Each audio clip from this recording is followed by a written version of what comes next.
Good morning from Brussels in this case. Dear Minister Ryan, we're still trying to connect to Minister Ryan. Hopefully he will be able to join. Dear speakers, dear panelists, dear participants from across the EU, a warm welcome to the 13th edition of the Citizens Energy Forum. We are very happy to see so many of you connected today, and I only wish we could be doing so in physical format in Dublin, as we so much wished and had planned for. Unfortunately, as you know, and due to the COVID situation, the format of the forum was changed from hybrid to virtual. We really hope that for our next year's edition, we will be able to again gather all in person in Dublin. But this year, we'll still make the very best out of it. And we have promising debates today and tomorrow. And I would like to thank very warmly the Commission for Regulation of Unities and the Irish Ministry for Environment, Climate and Communication for the excellent collaboration in preparing for this event, because until recently we were still planning to do it in Dublin, and the collaboration of the ministry in Ireland was absolutely impeccable, and therefore a warm thank you. Also, thank you to all our distinguished speakers and participants attending the forum. This forum, the Citizens Energy Forum, has by now really a long tradition over the years. It has offered a platform to discuss with citizens, with civil society, with business, with regulators, and all those fruitful exchanges have inspired the work of the Commission in designing energy and consumer policies. Now, citizens, you, us all, we have a decisive role as citizens to play in the clean energy transition. We need to ensure that all consumers are aware of the benefits that the clean energy transition may provide to them, and we need to encourage consumers to participate actively, not passively as payers of the energy bills, but actively in shaping the energy system of today. Each edition of the forum is unique, with different participants engaging in a wide range of topics. Today's edition, or this year's edition of the forum, offers a new format, a more flexible and interactive one, to allow everyone to really contribute and feed the debate with new ideas. So we'll make the best of the virtual format in which we're gathering, with questions from the audience, with Slido questions, and we will organize it with sessions which will take place in parallel. So today, in the afternoon, 4 sessions will take place in parallel, allowing citizens to choose the topic they are most interested in. 3 sessions will reflect on the results of the work of the 3 working groups that met ahead of the forum and prepared examples and solutions on the topics of just transition, consumer engagement, and consumer protection. And I would really like to thank here to all those who engaged in this process to prepare today's discussion. The reports of the working groups are published on the website of the forum, so you can all have access to them, and I fully recommend it.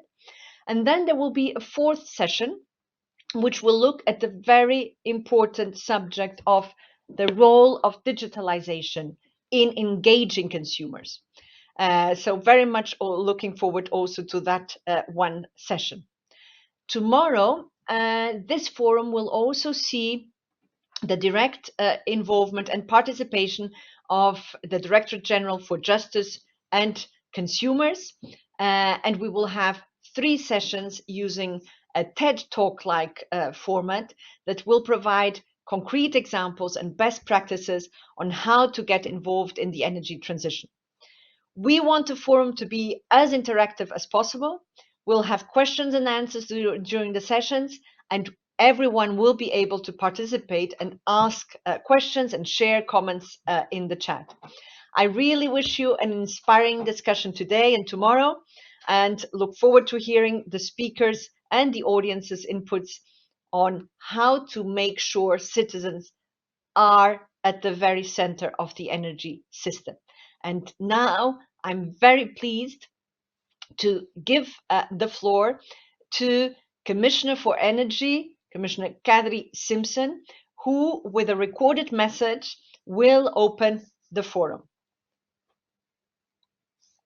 Dear Minister Ryan, dear speakers and panelists, dear participants, welcome to the 13th edition of the Citizens Energy Forum. I would like to warmly thank the Irish Commission for Regulation of Utilities for their collaboration in holding this event, and also the distinguished speakers and participants who will engage in the discussions. The Citizens Energy Forum places citizens and consumers at the very center of the clean energy transition. For them, 2021 has been a challenging year, not only because of COVID, but also because of the recent energy price hikes across Europe. This is a reminder that affordability is a key pillar of our energy policy. In October, the Commission presented a toolbox with measures available at EU and member state level to protect the most vulnerable consumers from sudden increase in energy prices. For this, a well-functioning and well-integrated EU energy market, continued investment in renewable energy, improvements in energy efficiency and increasing flexibility are all needed to keep energy prices as affordable as possible. In 2021, citizens also had to face concrete consequences of climate emergency, with droughts, heat waves and flooding that impacted many regions across the EU. That's also why the European Green Deal has to stay as Europe's #1 political priority. In order to reach our higher climate ambition for 2030 and climate neutrality by 2050, the Commission announced the Fit for 55 package, including the upcoming decarbonised gas market package. The Fit for 55 package puts emphasis on consumers, aiming to protect them, empower them, and make sure that fair opportunities are available to all consumers across all energy carriers.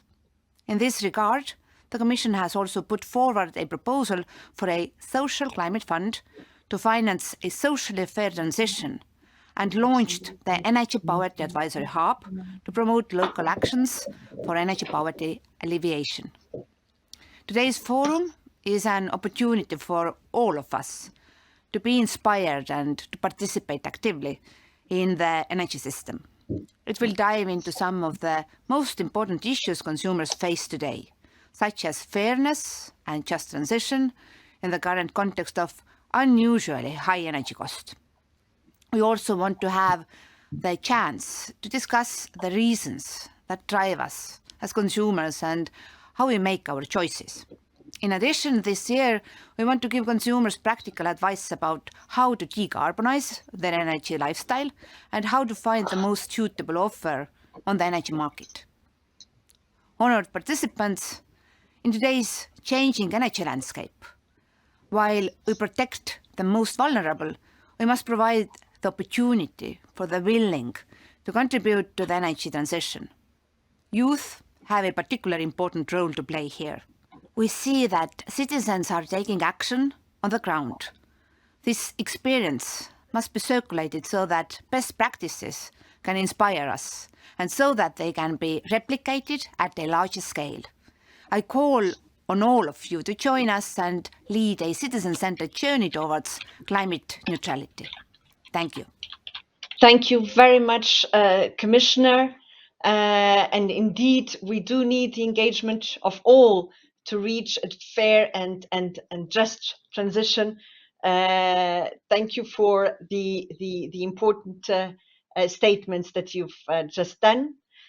And now, with a lot of pleasure, we are also honored to welcome Eamon Ryan, Minister for Environment, Climate and Communications from Dublin.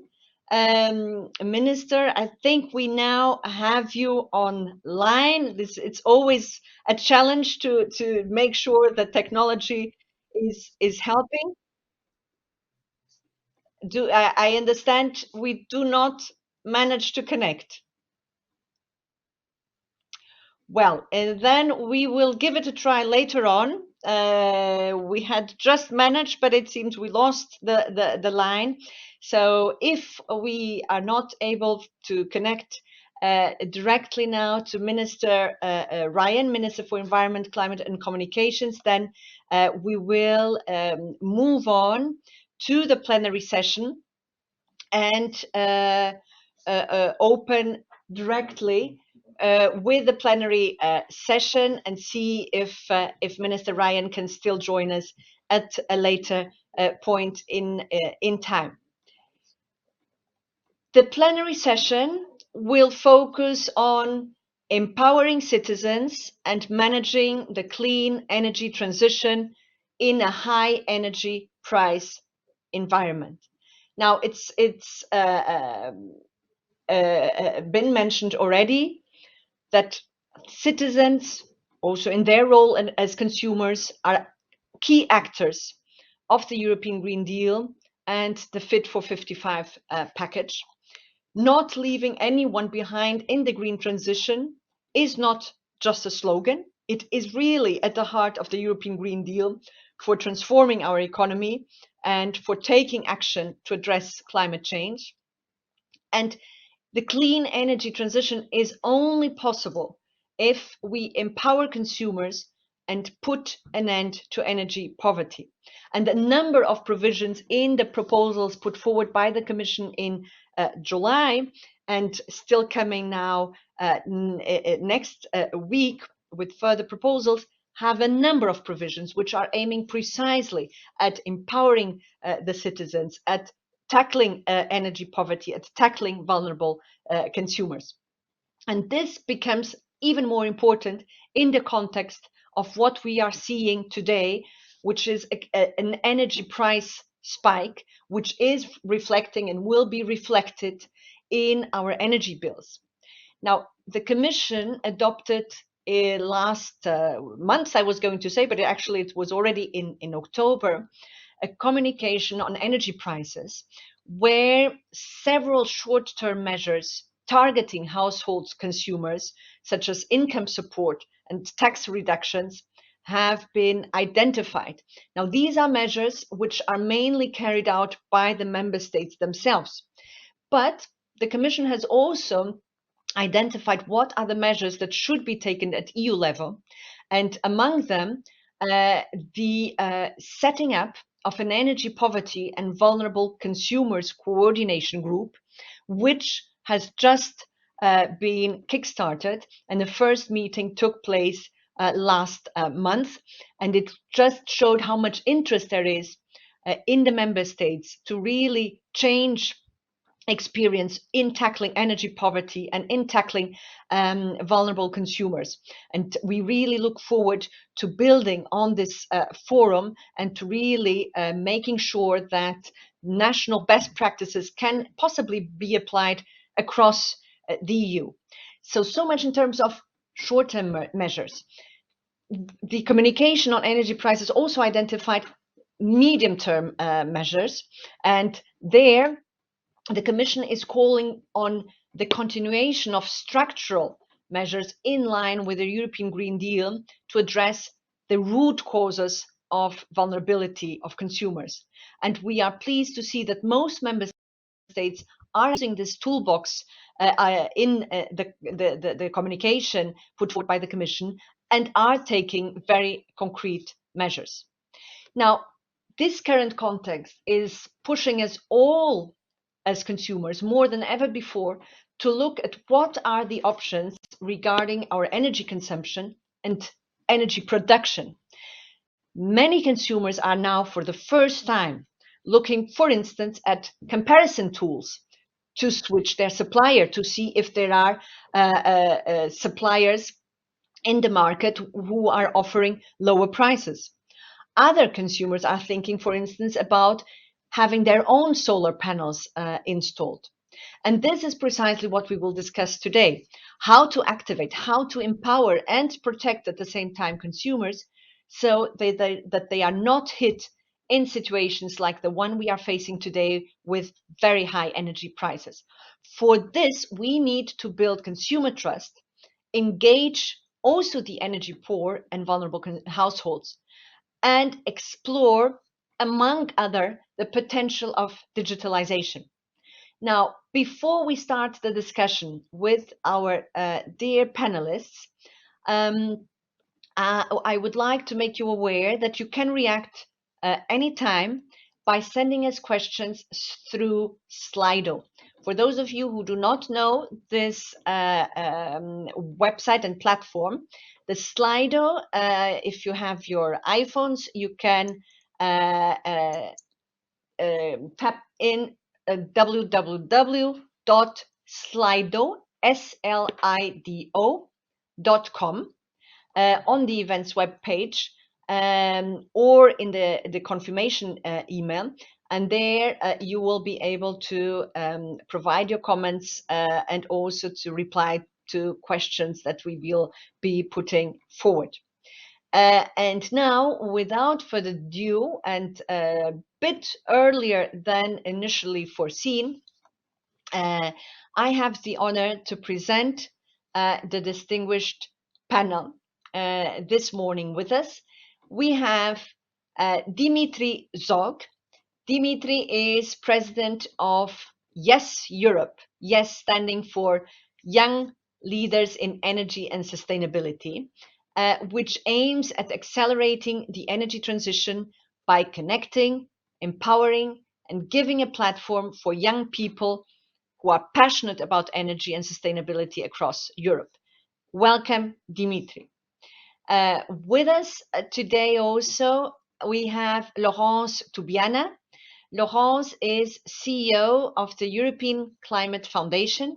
She is also the chair of the Board of Governors at the French Development Agency and a professor at Sciences Po. Following COP21 and throughout COP22, Laurence was appointed UN High-Level Champion for Climate Action. Welcome, Laurence. With us today also is Alain Takoun.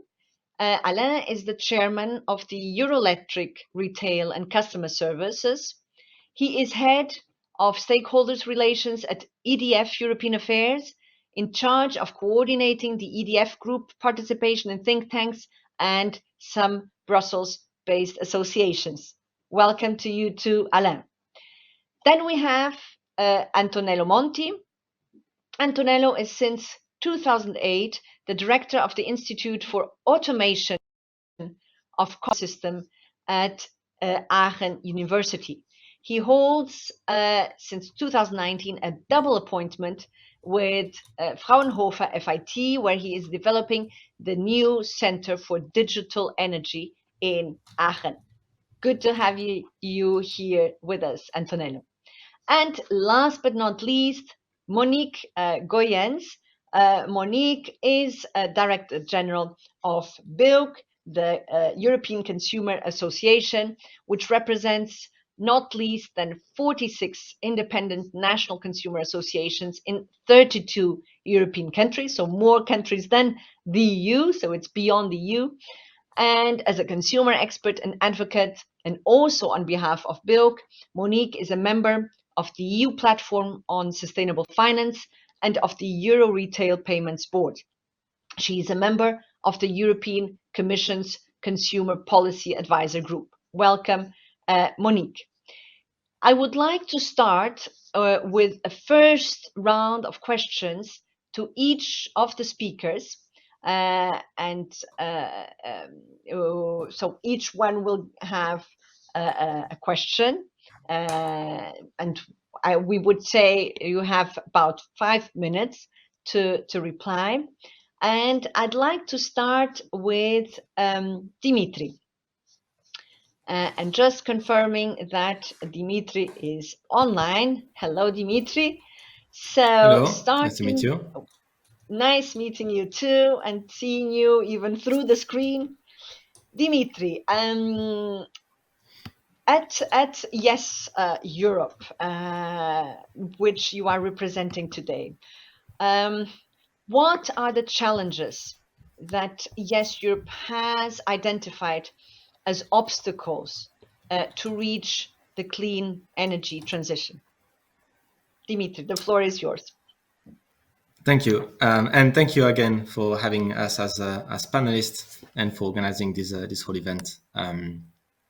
Yeah, I think I'm going to start by saying a few things that you've already mentioned and that people might know, but we identify as well. For example, the fact of not leaving anyone behind. This is already including in the plans, but this is definitely going to be a challenge, making sure that the transition is fair for everyone and that everyone can be on board. So taking into account the whole population. Obviously, now we are talking about the EU. Yes, Europe is an association which is not only bound to the EU, but is also includes countries from outside the EU. I'm based in Switzerland, for example, and so this is very important in our opinion.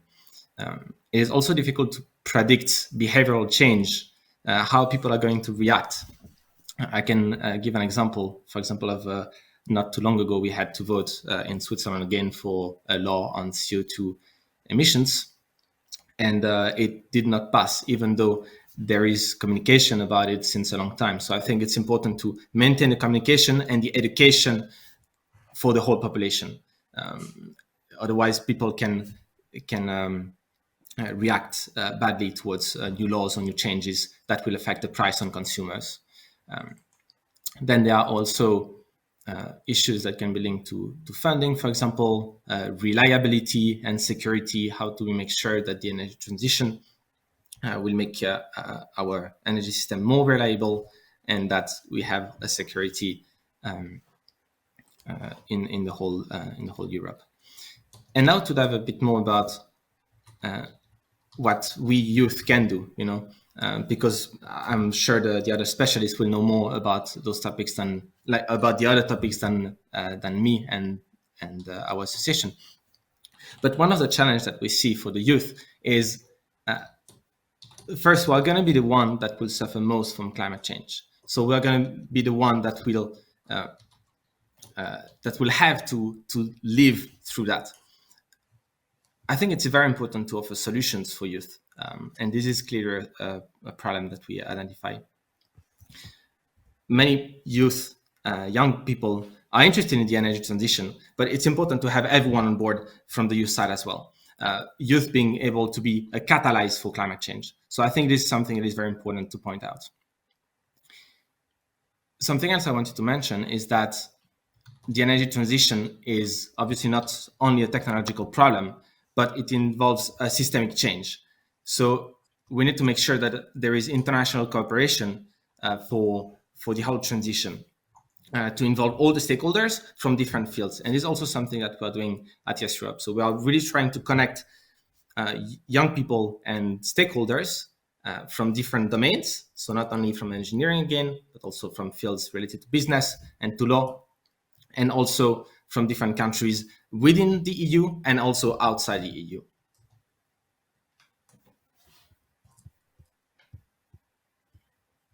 Thank you very much, Dimitri, and associations such as yours are crucial to really make sure that the youth is part of this and is an active actor of the energy transition. So we count on you. We count on your very important work and also on your feedback, on your input. It is important to understand how youth sees it, because as you know, this is preparing the future. The institute we represent here today, the Fraunhofer Institute, is doing a lot of work on digitalization. And digitalization is a double-edged sword, right? On the one hand, citizens are very keen on using it, on making really the best use of all that digitalization can offer. At the same time, there are also challenges and sometimes even suspicion. What is done with my data when I use digital tools? So it's really a double-edged sword, and building trust on the use of digitalization, and seizing the potential of digitalization is something which also requires information and really building trust of consumers. Now, how do you see it, and how can digitalization activate citizens to take part in the energy system? Okay, first let me start with say that I totally agree with the premises you made, and the fundamental point is that the digitalization is the main enabler of this energy revolution. We cannot imagine with a classical way we were operating power system to move from the old system based on few power plants to connecting millions of devices and make them part of this system without digital solutions. So that means that the challenge is extremely important because we don't have an alternative at the moment. We don't know another technology that would allow us to make the energy transition possible without creating the right conditions for digitalization to be accepted and supported by everybody. So that brings then two main challenges. One is more technical, because honestly speaking, when we think about 2040, 2050, we still have to think how it will really work. And so we are fundamentally challenging the principles according to which we've been running the infrastructure. So we need new solid principles for the new system, which is going to be totally different. And then we need still a lot of understanding in that respect. But together with this technical and, for me as academic, very fascinating question, there is obviously, as you mentioned, a very important social challenge, which is the data management. There is no question that digitalization works because there are data. You cannot separate data from digitalizations. On the other hand, we need to be sure that data are properly managed. And to me, one of the first things is that as a challenge, and one thing we take out in our direction in the research is, the first thing is to minimize the amount of information I need. So I think there being a first approach to digitalization, which the more information we gather, the better is. I still believe that the right information is the right thing. So the first challenge for us is connecting this technical challenge with the social challenge and understanding how we can shield the information, because a lot of information can stay with the customers. We don't need to know all those informations as long as we have some key points that are critical for the infrastructure. And I think there are a lot of technical solutions that are emerging in that sense, and this is the contribution the technical part can do. But then we come to another side of the question, which is how we change the understanding of people of the energy system. I think if I ask the person on the streets, they don't care about what happens when they connect the plug. This is something we grew up, is feasible, it works, and it is there, like water. I open, in Europe, we are lucky, this is always like this.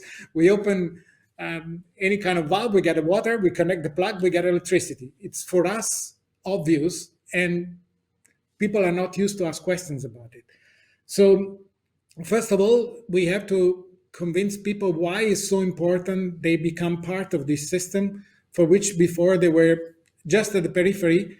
And of course, there are two categories of people. There are the ones that are active, also very sensitive to the environmental topics. So they come and learn and they understand and they are active. But I would say the average person has two challenges. First of all, it's hard to understand what is going on. So it's not trivial to follow the energy transition. And second, they don't have the same direct motivation to be involved. So that connects to the need immediately to explain things in an easy way. So education is not intended as classical education, but really reaching out at every level is a critical ingredient so that people understand. And mostly at the end, we have seen it also now with the relation to, there is a little echo, to the health challenges we are facing, information being critical. If people receive the right and clear information, people will follow. As soon wrong messages are sent, or somebody is able to send through some wrong messages, the confusion, and then there is mistrust. And this, it will not be different for the energy system when we want to more people to get engaged. It's the same thing. In the health challenge, what we were trying to, or we're still trying to do, is to engage everybody to participate to solve the problem. And here we are the same. So I see a lot of parallelism between the challenge we just faced with something that seems to be obvious for many of us, like I go and get vaccinated and I solve the COVID challenge, and the fact that people really trust because of an incredible variety of reasons that can be behind the mistrust. And in our case, we have not approached this problem the right way at the beginning. I think we have to be honest as technical person, because we have been talking in a too techy way about what we need. And my favorite example is flexibility. When you talk to somebody in my field, the word we prefer to talk for the future energy, we need flexibility. We need flexibility from the customers. Okay, if I approach a person on the street and say, I need flexibility, it means I'm touching your freedom. People are used, I switch on and switch off, I do what I want at home. Now here comes the future, and somebody wants to affect the way I'm living. This is not the best message, and is not what we want to achieve. It's exactly the opposite. But that's the way the message has been sent out. So that's where we have to compensate, and means that, again, here comes back to, we close the loop with a technical element. The digitalization must make the interface from the customers to what we are talking simple. So simple that they don't have to become electrical engineers. And this is possible. And again, also for this thing, I have a very simple practical example, which is what has been done in the retail market in terms of electronics, buying things on the internet. When we go to, I don't want to mention any website, but you can imagine a typical one, and we buy something, we trigger an incredible complex process of logistic purchase, bank transactions, but only click purchase now. This is what is missing. Right now we're asking people to deal with all those things behind and understanding those, while in the other sector where digitalization be successful, the layer in the middle has made the interface and the understanding of the user extremely simple. When I click, I receive a package at home and money is taken from my bank account or my credit card. Very simple. I don't need to understand how magically that happens. As long as it works and things as expected, I'm happy. We are not there in that respect. We are always talking and getting into things that, for the average guy are not interesting on the bottom line. Are great for me as an electrical engineer. I love them, but I understand if my parents wouldn't care, even if knowing their son is involved. It's just not their stuff. And this is, I think, where the major thing, apart from the technical challenges, the digitalization must do: transform, dress the product, dress this transformation in a way things can be understood in any moment, not only when you decide to get involved. Very good, Antonella, and interesting because, like Dimitri, you also pointed out the role of education, right? And so communication and education. I also liked your input regarding the information, in the sense that it's not about more information, but it's about the quality of information that we're gathering, and the whole management of data. And I use the opportunity to also mention that in the Commission, we are currently working on the digitalization of energy action plan, which is precisely identifying all the areas which need to be tackled in the digitalization of the energy system. And there's actually also a public consultation going on this, where your input is very much welcome, because we need to get this right, and we need to build on consumers' trust, because it will not work without the consumers' trust. Yes. And you mentioned also, of course, what now has become almost a daily practice, and which we could not have had, ironically, without the pandemic, which is this natural online shopping, where many consumers who had never done any online shopping now fully adhere to it.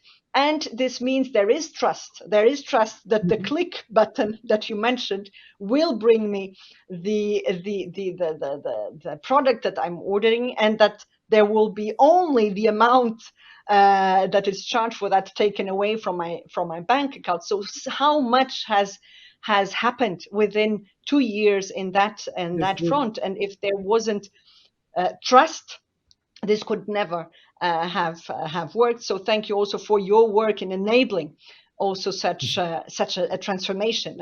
People like you who have been working on this behind the scenes. And now with us, dear Monique, very happy to have you with us. You have a long experience in hearing from across Europe, not just the EU, from consumers. And you are there as a sounding board to hear what goes well, what does not go so well. Now, in your view, what are the measures which you consider essential to make the energy transition smoother for consumers, in particular for vulnerable consumers?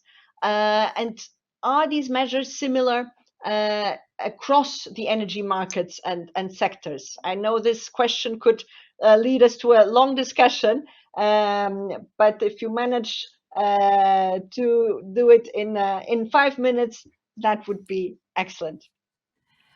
I'll do my best. I don't know whether the written can follow if I speak too quickly.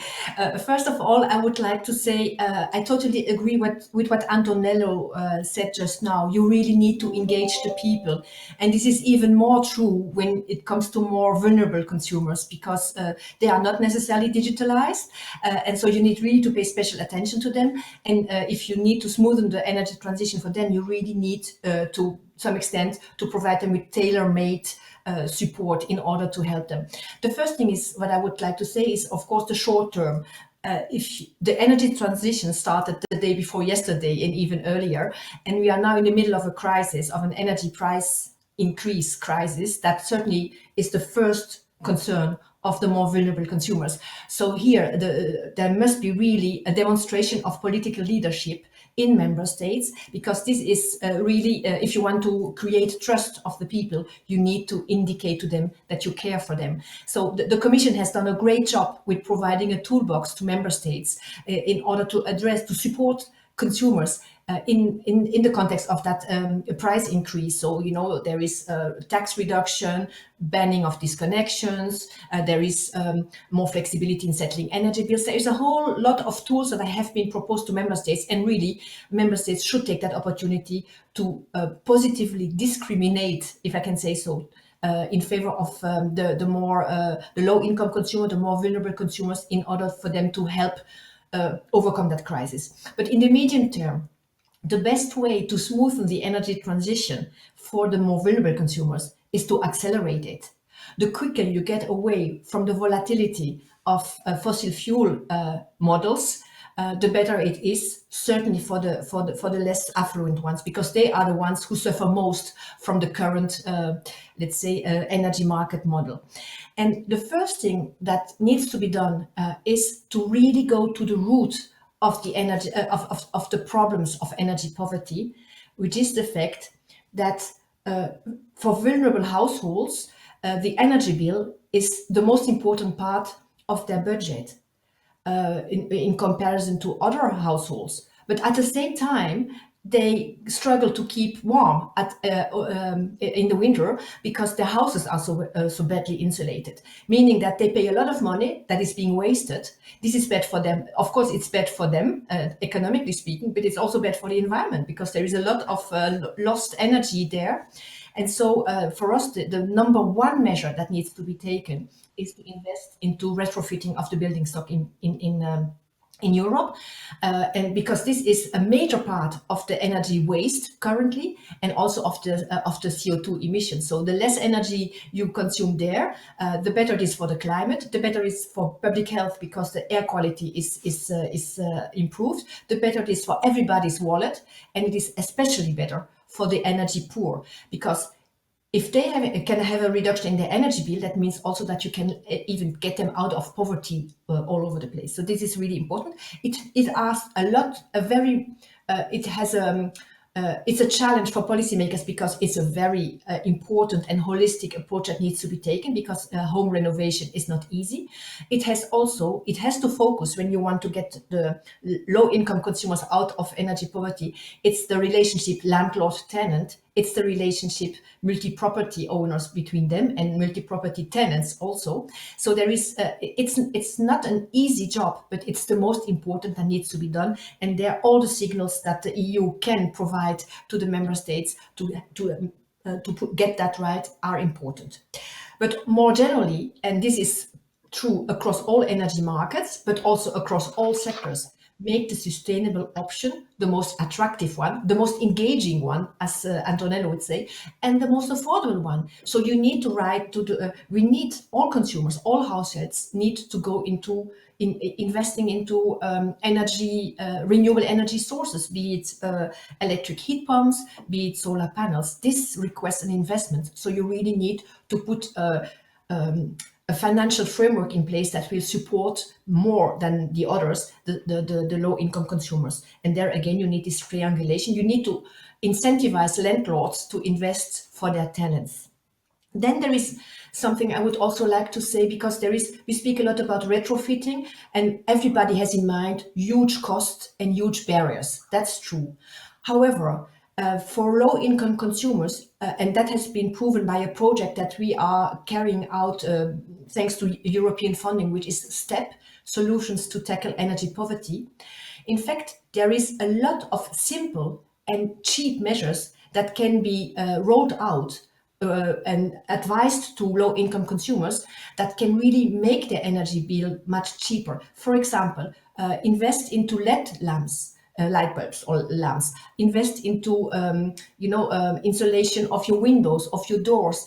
Sometimes it's a few euros that you need to invest, and that will save you tens and tens of euros on your energy bill. So, but that needs sometimes, those people are not necessarily aware. They need one-to-one advice. And in that project that we would think could be rolled out across Europe, it would be very important to just work together, consumer organizations, but also social workers, to provide that incentive, that nudging, that advice to the consumers. So with low investment, you have a big benefit that helps you reduce your energy bill. I stop here for the moment. I could go on for hours, as you said, Paula, but maybe we can go keep some of it for the Q&A later. Thank you. Thank you, Monique. And you touched upon so many important subjects. And I'd like to echo your message on now more than ever, we see we need to accelerate the energy transition. And again, I mean, we had put forward the vision of the European Green Deal, Europe becoming the first climate neutral continent by 2050. Then COVID hit, and many across Europe asked, is this questioning the European Green Deal because of all the economic challenges that COVID brought? And there, unanimously, the reply across the world, not just the EU, and from various agencies, the International Energy Agency and others, was on the contrary, now more than ever, we need to accelerate. And that actually allowed us also to put the financial means into it, which we wouldn't have had it not been COVID. This is the irony of it. And now we hit another challenge, which is the high energy prices. And again, we see that in the mid and long term, the solution is the gradual decarbonization. So thank you for that. You also mentioned, of course, the costs of it, the costs which come with the decarbonization and how much that affects vulnerable consumers even more. And this is why all the financial framework which has been put into place, and be it with the recovery funds, but also now with a number of, for instance, the Climate Social Fund, which the Commission proposed, which is meant to use some of the revenues which would stem from the extension of the ETS to buildings and transport to revert to investments in energy efficiency, in the decarbonization of buildings, to the benefit of vulnerable consumers and the most vulnerable households. So a very important point that you raised there too. I'm now very pleased to give the floor to Alain. I had already introduced, and just to remind, you work a lot on retail market issues from the supplier's point of view. So the question again, and I think now we have your sound, not your image, but we make the best of all these technical challenges. How can retail suppliers help consumers become more engaged on energy markets? Alain. Okay, thank you, Paola. I don't understand yet from technical point of view. When we made the test yesterday, everything was working correctly. So, okay, that's something we have to tackle with. So thank you very much for your questions. I think it's quite relevant for your electric. But before answering to it, I would like to have one word for our customers in the present time of high energy price, particularly in winter, where heating is not a comfort issue, but also a question of health. So we wish to do all what we can do to protect vulnerable citizens from peaks in energy prices, to fight energy and fuel poverty, and to ensure a just transition for all. Having said that, what can we do for electricity consumers as electric? I think in your question there are two dimensions. The first one is what can we do when we design supply offer to customers? And then, second dimension, what can we do as electric when we advise the evolution of the European legislation and when we react to it? On the first point, what we can do when we design supply offer to customer. The best lesson we think we have is coming from the review we made this year of our 15 pledges.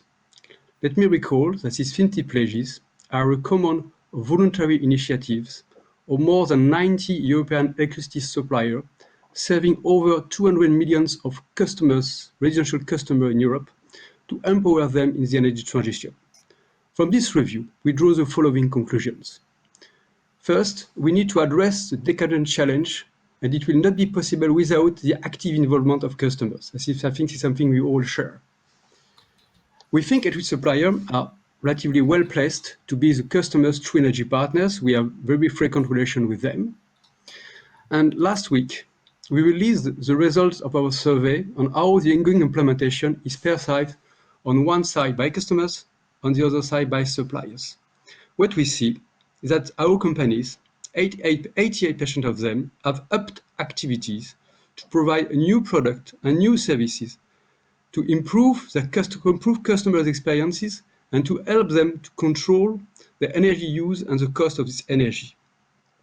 This survey, is also very positive from the customer, is that when they are aware of the energy transition, 73 to 92%, depending on countries, told us that the services we have put in place are useful and targeted to their need. But we are fully aware that there is still a huge challenge to reach all customers. With just one figure from a survey, 80% of the customers are not yet actively engaged for various reasons. They are not aware, they face financial barriers, or they also face, digital literacy. So as suppliers, we are fully committed to do more and pursue this effort to empower energy customers, but we cannot do that alone. Huh? We are just one part of the whole system. So that's why we want, and this forum is perfect for that, initiate a debate on how we, as electricity suppliers, we can partner with policymakers, NGOs, regulators, associations, consumers associations especially, but also local authorities and all the industry to address this challenge collectively. We have also to have in mind, the banking system in that process, especially when we talk about investments in heat pumps or electric vehicles. But to give you more input on that, I have no time now, but I invite you to listen to the presentation by my colleague Chiara Della Chiesa, which is the chair of working group inside Electric. Tomorrow at a session at 12, she will present some concrete example from Electric. But the second dimension is also very important. So what can we do as electricity suppliers to advise the evolution of the European legislation and react to it? First, one point I think we all share, there is no choice today, but to decarbonize, we must increase electrifications and we must increase customer engagement in this transition. That's why, in Electric, we call first for lowering taxes and levies on the electricity bill. We have been repeating that for years in Electric. And before, this present crisis, we have to keep in mind that about 1/3 of the invoice is made of taxes and levies. So we have to free up the bill from these taxes and levies to be sure that the customers can have an affordable price. We must accelerate, and as it already said, we are really supporting the Fit for 55. That's why we have to accelerate the rollout of renewables and all carbon neutral sources to hedge against volatile fossil prices we are facing now. We must also accelerate energy efficiency measures, and the best energy is the one we don't consume. And we must also secure the overall system by unlocking flexibility. And for that, we are really calling for a good implementation of the clean energy package. By the way, one word about flexibility. It's not perhaps a pleasant word, but as Electric, when the clean energy package was discussed, we had warned several times about the high risk induced by dynamic pricing for customers. We have not been listened, and we deeply regret to have been right so quickly, as we have seen in Spain. It would have avoided that so many customers face so many problems. So one more word about present energy crisis. This is an electricity price surge, not a power market crisis. It has been rightly shown by the EC Toolbox and the Acer Preliminary Report on power market design. The energy price surge is not caused by the energy transition or any higher climate ambition. Therefore, there is absolutely no reason to reconsider Europe's decarbonisation plans or to lower the Fit for 55 package ambition level. The energy price surge has not been caused by the dysfunctioning of the short-term electricity market or any market manipulation. Of course, it does not mean that we do not have to wonder what we can do to improve the whole market design to give the customer more visibility on prices and more tools to hedge the price volatility.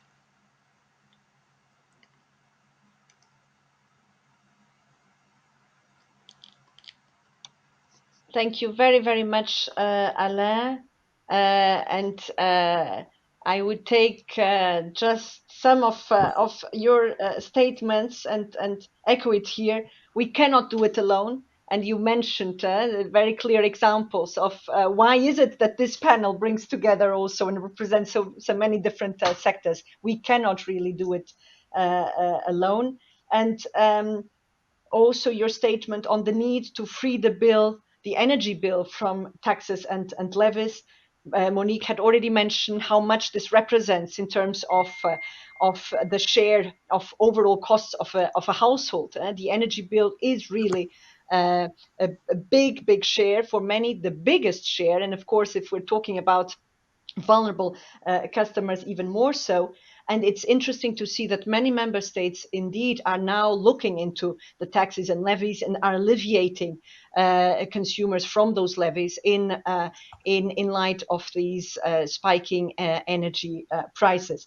Also, and I would like to echo here, as I had been already said also by other panelists, the energy prices, the high prices that we're seeing, it's no reason to question the decarbonization. It's no reason to lower the ambition of the Fit for 55 proposals. Quite on the contrary, now more than ever, we need to stick to it and we need to accelerate it. And now I'm very pleased to welcome also Laurence Toubiana, whom I had already presented, and who was said is the CEO of the European Climate Foundation. Welcome, Laurence. Now, I would like to ask you, many citizens are concerned about climate change and even demonstrate, go to the streets and express their concern. Why is it then that we do not see a wider spread change when it comes to concrete action? What is actually holding people back to act? Laurence.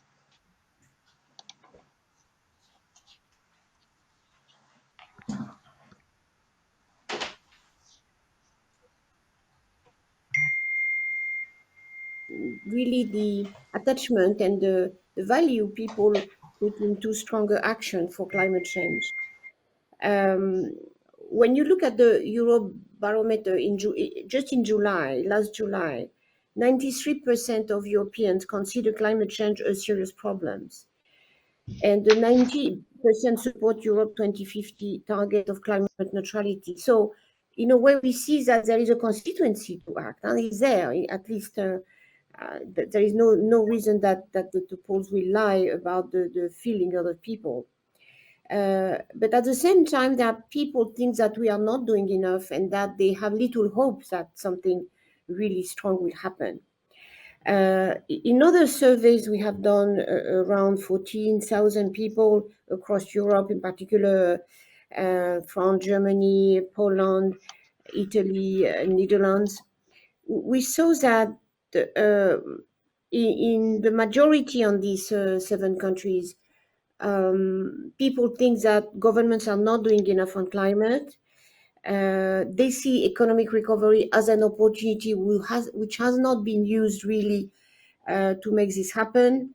And in particular, in my country, in France, 62% of the citizens think that we should seize this opportunity of COVID to make important change in our country, and at the same time, 70% doubt that many things will change. So there is a lack of hope and feeling and belief that this can change, even if there is an appetite for change and probably an uncertainty on how to conduct that change, how to, in a way, and in a way, my view is, and our view at ECF is that we have to put the action on climate change as close as to people as possible. I don't want to say that saying finally it's a ultimate responsibility to citizens to act and to do climate action, because again, we know that most of the decision and the structure in the economy in which we are living depend on collective decision and not individual decision. There is very good studies to show that every decision individually you can reduce your carbon footprint about for 20-25% if you do really everything good and being very, very disciplined. So that's not the point. The point is still how we can make the citizen engineer of the change. And of course, there are elements that we show that can work. There is, of course, the ideas to create more democratized energy, create a system that people buy into and benefit from. In particular, the very high support on renewable energy from European 86% are supporting that in the recent survey.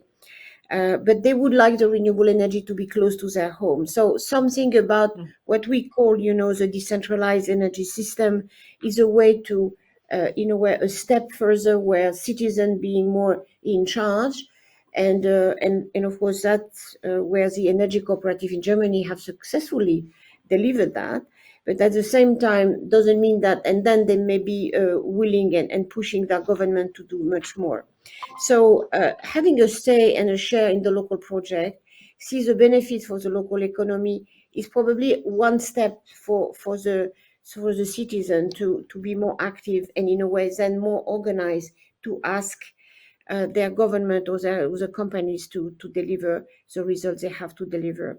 So it's essential, in my view, to work with the citizen for the speed of the transition, and without, in a way, creating reactions that are against change because people are afraid of or because they feel that this change is unfairly distributed.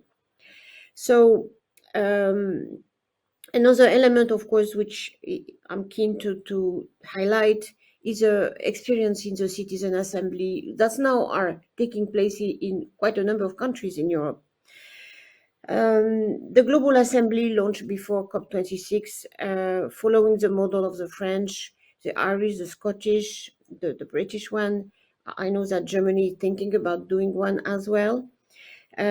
Spain is just starting their citizen assembly. South Africa has done a good job as well and really want to launch that. It's interesting because, again, positioning the citizen not as recipient of policies, but as a source of the thinking. And I do believe this changed totally the vision of the transition by the citizen, because then they feel that they know why it has to happen. They have been they had available information. They can think about that, and they can I think, design and understand and anticipate the change, which is so important if we don't want people just to be afraid. And of course, the fairness argument is coming again and again, as all of you have said previously. So there is a paradox, and in a way, and for that element, that EU leaders are wary of the social backlash, but often it is so they are afraid of the yellow vest syndrome. That you hear that from so many governments nowadays. At the same time, it's due to citizen-led activism. They are brought to the courts now, in the courtroom. I can refer to the French experience now, where a citizen abroad the government has been condemned by the Conseil d'État, which is our administrative court, Karlsruhe, the constitutional court in Germany, forcing governments to act further. And it's an interesting trend. So I do think that this element of where the perception of where the citizens are is really important, because it brings sometimes a manipulation of the misrepresentation of where the citizens are, and what finally the yellow vest in a way event in France can be explained. And when you listen carefully to what these citizens were saying, they were not against climate policies, they were against the unfairness burden that was brought on their shoulders, and they were right. The carbon tax is actual acceptance regressive. There is no a system in place, at least in France, to compensate for that regressive character. So any policies that doesn't address firsthand the social element, I think will face this resistance. So my response is twofold. One, involve citizens in the design of the policies as much as possible. Bring back to local level a number of projects. So there is citizen ownership of this project, in particular renewable energy, where we know that there is such a discussion about, for example, the wind farms. And third, really give the citizen much more capacity and space to discuss public policies, to create the constituency and the political space for the government to act better. So we have to address, and I was really interested to listen on all of your concern about the electricity prices. People in some countries, including in my country, they're afraid to fall into poverty. And we know that even if Europe is certainly the continent where we have faced a less increase in inequality, people are afraid of that because it has happened during COVID-19. And in a way, on climate action is even more unfair, because when you disaggregate the carbon footprint of the 1% more wealthy people in Europe and the last 10 or 20% of the low income household, it's just a difference, like the same like India versus United States. The footprint of the 1% in France is 80 tons per capita, when you include all the consumption, where, of course, the low income, the 20% low income, has a very, very small footprint. So the fairness issue is really, and finally, the efficiency of how we can reduce emission has to now take into account the inequality element. And it's very new. We have not doing that. We are looking at average, we are looking at sectors, but we are not looking at these differences in behaviors.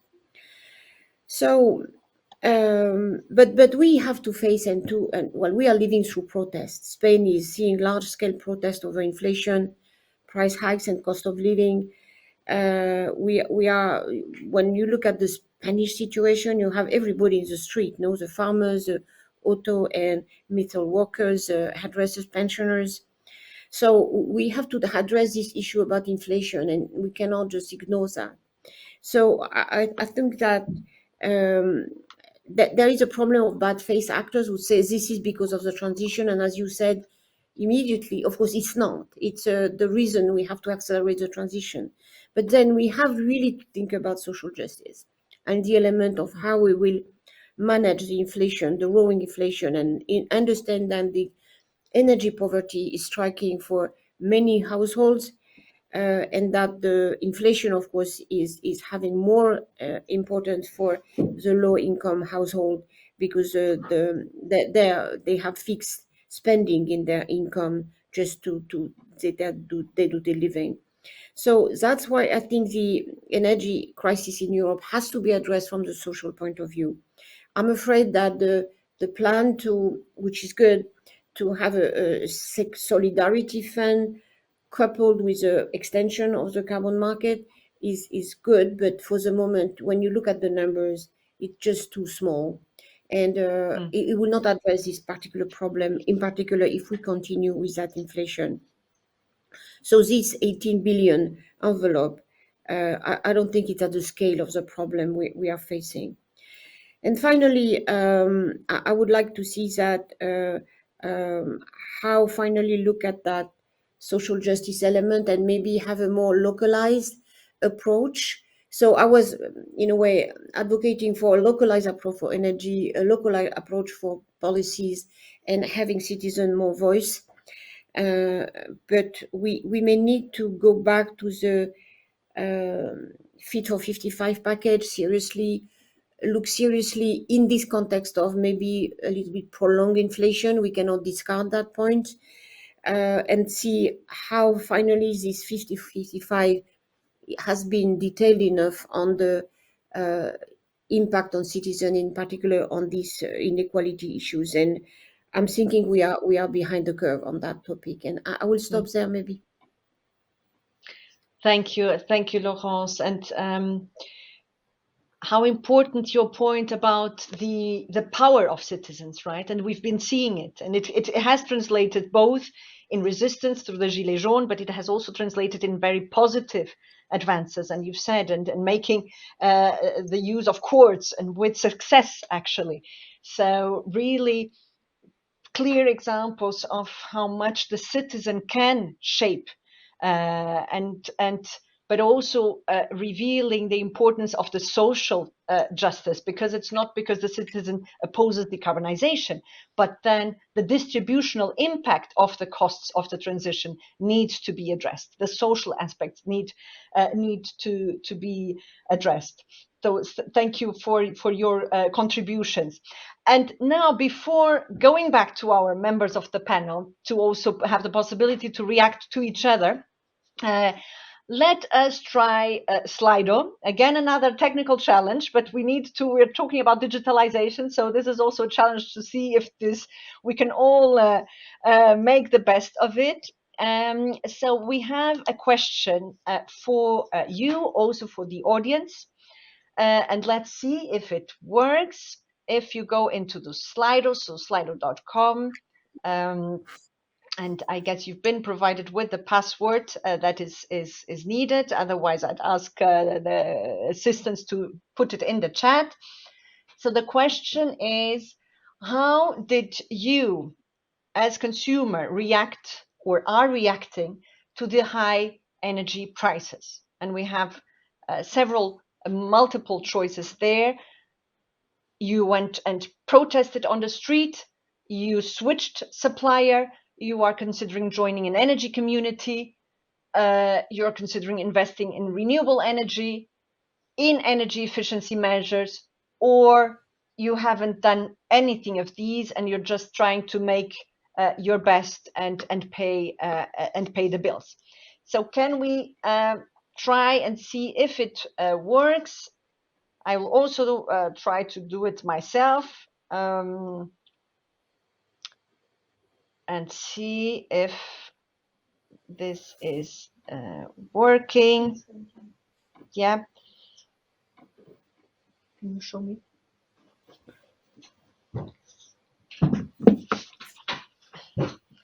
And so we are having we're starting to get, okay. So we're receiving, so interestingly, most respondents say that for the moment, you're not necessarily doing anything about it, and you are just making your best to pay the bills. Now, this is, of course, very, very telling. And thank you for all the responses. I'm glad it's working. We are making the best of the digital tools that are made available to us. Now, the result is worrying, right? And I would hope that after our session today and tomorrow, that you come out determined to do something about it in an active way. And this is also subject to our discussion.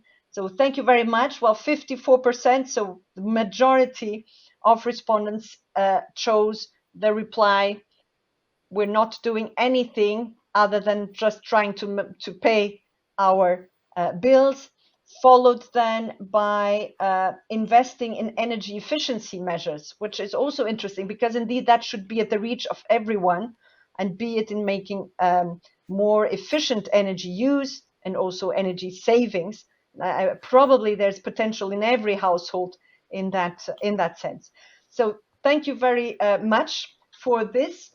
And I would like now to give back the floor to our panelists to possibly react to each other, but also to the responses to this question, and see what consumer behavior have you been observing as a response to the high energy prices.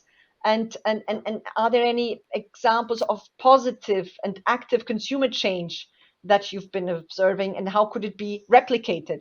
So if I may now start with Monique to react on this.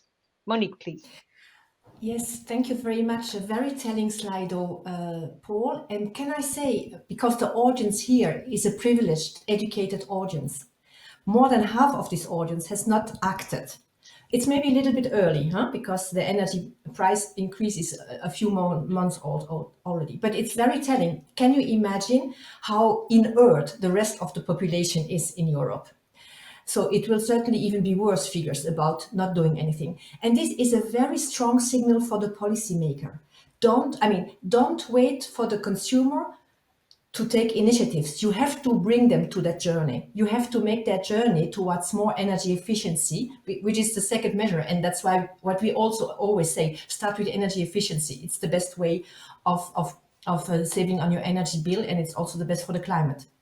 And so this is really something where policymakers have to be aware of the consumer inertia, that they need really to support the move. So that's why we always say, and somebody said it in the panel before, don't be too technical. Make the energy, the participation of the consumers in the energy transition and in energy efficiency fun, attractive, affordable, and then you will have them on board. It's not long discourses. It's not complicated flexibility, can I say? This is one of the really the blind spots.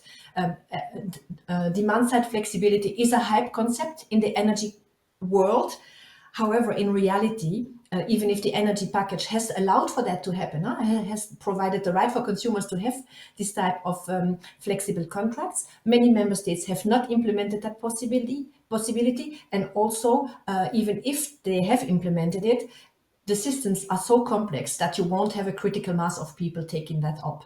So it's really important to make it simple, to make it fun, to make it attractive. And at the end of the day, people need, one of the main issues is you need to help them cater for addressing the upfront investment that energy efficiency has. There can be subsidies, there can be tax reductions, there can be green loans, green mortgages that need to be incentivized, there can be innovative business models. You really need to make it easy for people to engage. They will make the change.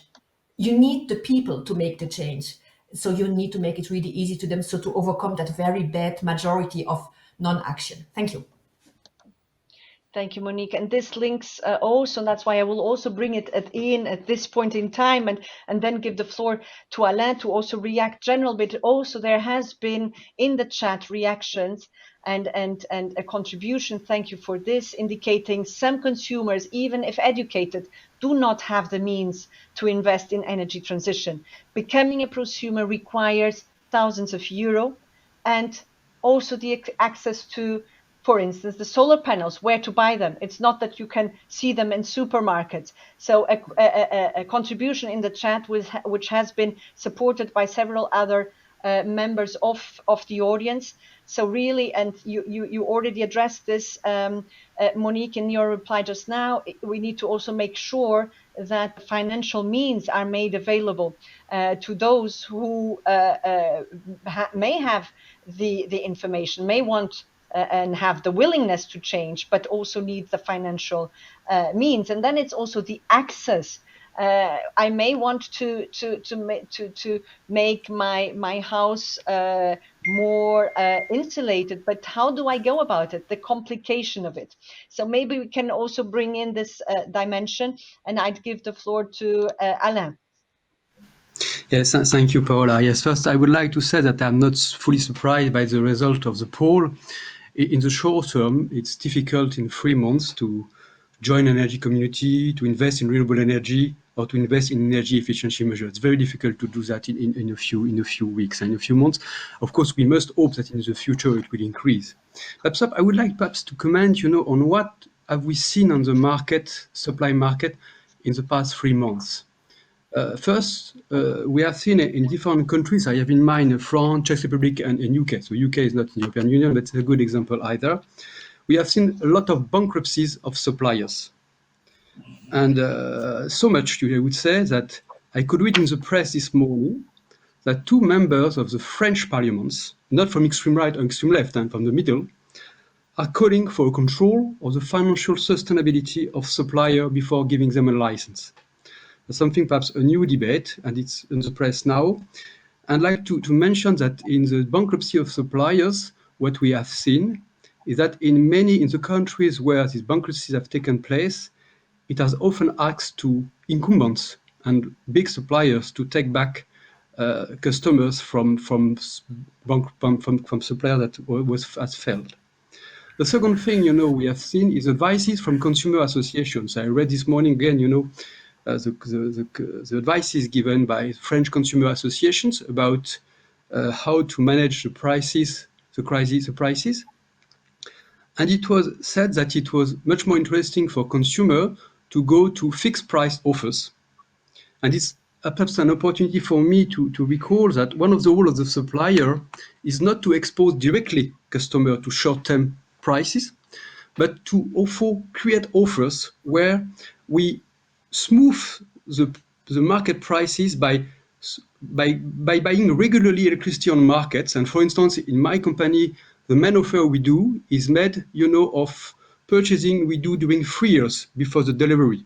So it's a help, to smooth the market price for the final customers. Of course, at the end, if the price is becoming high, the retail price will become high.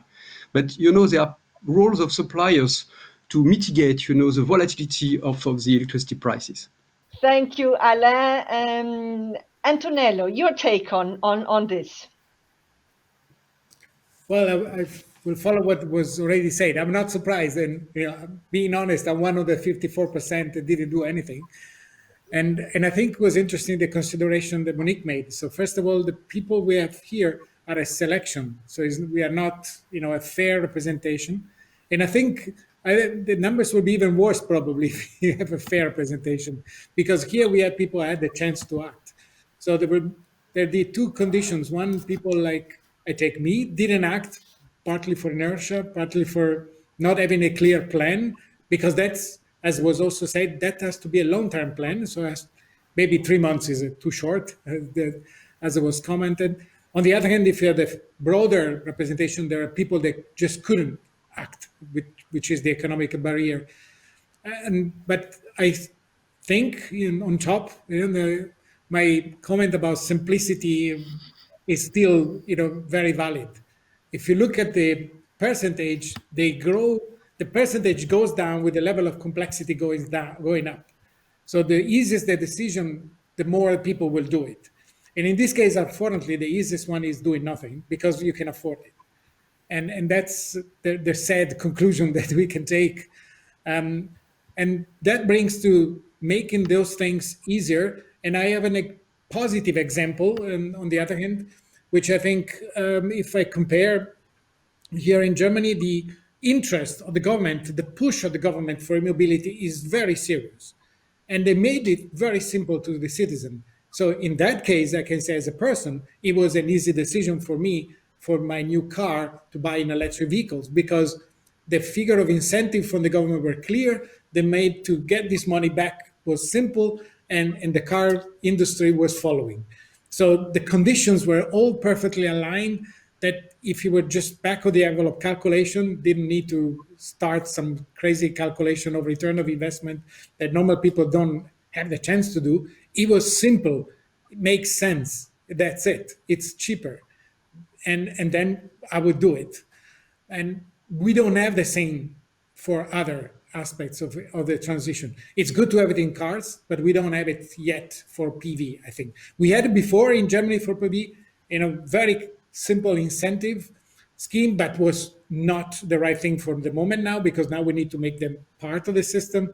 So it was just the right for the first people moving, first movers. Now we need a different type of model, but I don't think we still have it. And personally, also looking at these numbers, another consideration is I was thinking about a map I've seen recently of Europe, how the local member states received the clean energy package and implemented in the regulation. And that's also quite depressive, because very few countries were able to put in place the regulations that will incentivize the things the clean energy package is asking. First of all, we have been mentioning energy community, facilitation and right schema for energy community, a relation between energy community, grid operators, and so on. In the majority of countries are still not clear, even if the clean energy package is out there now for quite a while. That's, for example, something that should enforce maybe a bit more stronger for the national member state to take action when those clear direction comes as coordinated at European level. I personally was expecting much faster reaction given the commitment of the member states, but it's not happening. And I think the reason is there are many different factors, and of course, different interest, economically speaking, on really encouraging some solutions and understanding what are the consequences for the rest of the energy sector. Yeah. Thank you, Antonello. I'm just checking also the questions and comments that come in as we speak. Laurence, your take on this, and possibly also on what colleagues in the panel have said. Well, I agree, of course, with their judgment that one is a little bit too soon, but most importantly, the complexity of the response when you send this back to individual decision or family decision is really, really big. And for many reasons. One, the mechanism, and there is so much, in a way, changes and instability in the offers that the governments are doing. They are, for example, in my country, it changed by year. So 1 year you have a certain set of incentives with already very complex, elements to fulfill, to present, to get the. As we know, it's every measures most of the time are expensive in terms of front load capital. and really beyond, of course, a good example you gave, Antonello, on the EVs, which is sort of very straightforward, simple. But when you have looking for energy efficiency in your home, whether it is insulation or changing the windows or whatever you can do, the support is changing year by year. So it's very, very complex when you have to take a decision and you don't know how much time you have to take it. The entrepreneurs in front of you doesn't know if they will keep the same incentive or not. It's not transparent, so you don't know how much finally the sector is pumping where the rent for their own activities or really giving it back to consumers. So it's really a complexity, a level of complexity which is really, really absolutely daunting. And I can tell, I try myself. I have installed a heat pump in my home, in the one in the countryside. Of course, in Paris, where I'm living normally, the rest of my family is living in the south of France. So we could install a heat pump. It was a nightmare to know how to do it. And really, the electricity grid is not responding all the time as it should. And in Paris, of course, impossible. So it just is, you have to have engineers to understand, even if with informed people like I am normally, just to be able to do it. So how you can imagine that people who react? So you say, oh, maybe the basic thing is really to respond, and just back into all these contracts. Again, very complex to understand the contracts that the energy suppliers are proposing, and maybe we need a sort of a very simple explanation. What are the choices? What are the consequences of the choices? That could help the citizens, the families, to make their choices as well. So I do think that, as Monique said, the government has to offer a lot more simple solutions with a lot of support, direct support to families. They need people helping them to feel their demands, to characterize their needs. We need a profession, in particular, again, looking at my own country, we need a profession of people that knows how to do the job and do that at reasonable price. So, you cannot have a quick reaction. It's impossible almost. So that's why we can have the concern of the impact on these energy prices on household. I've seen people in France that are now, the association are working with even middle class families that say that they will use less heating, and not because they are more environment conscious, but just because it's just too expensive. Transport, of course, is you pay a high price because people are very dependent on their cars. So I think that will exacerbate the elements I was mentioning before. So we need a strong reaction, an organized reaction, a stable reaction from the government, and of course, hopefully, with a little bit more coordination at EU level. Thank you, Laurence. And I'm taking a lot from what you're saying, all of you. And so we said one thing is the information. First, there needs to be the information that will enable the education of the consumer and to know what are the options, first and foremost. But then it's the access also to that information. And I hear from you, and I'm sure, Monique, you must be working on this with National Consumer Association, which is the one-stop shops, because of the variety of support. And I know, and I've tried it myself, how difficult it is to just find out what is the support and what kind of benefits can a consumer have if it decides to go for insulation of a house, or to buy the solar panels, etc. So we need to have this information handy in one stop shop, where everything is there per country. Maybe even at EU level, we should envisage such a mechanism. And then it's the existence also of the technical skills of the installers. You mentioned heat pumps. Even when the the decision has been made to do it, but then can it actually be implemented? Because then it faces other types of challenges: lack of specialized workforce in installing it, lack of the installers not knowing about all the options. So we see challenges across the chain. And I read a very interesting comment in the chat from the audience. What about second-hand solar PVs? This is something that has not yet been probably explored, not that I heard of. Maybe from consumer to consumer on a private level. Is this something that would be worth exploring, also to bring down the prices and make it more accessible? Is this something that could be considered? Dimitri, you have a number of other angles from which to comment and to react to all of this, and also to the worrying reply in the Slido. Dimitri. Yes, thank you. So I think we've heard many of the panel speakers talking about the negative fact that 55% will not do anything. I want to take it a bit from the other side. It also means that 45% are willing to do something, or at least consider doing something. And I think this is also a good opportunity. We've looked at with COVID that many people changed their behavior, and that was triggered by a single element, a crisis. And so if we take it from the positive side, this event of high prices can also trigger some people to move from one supplier to the other one, for example. But I also want to emphasize, as the others said, and as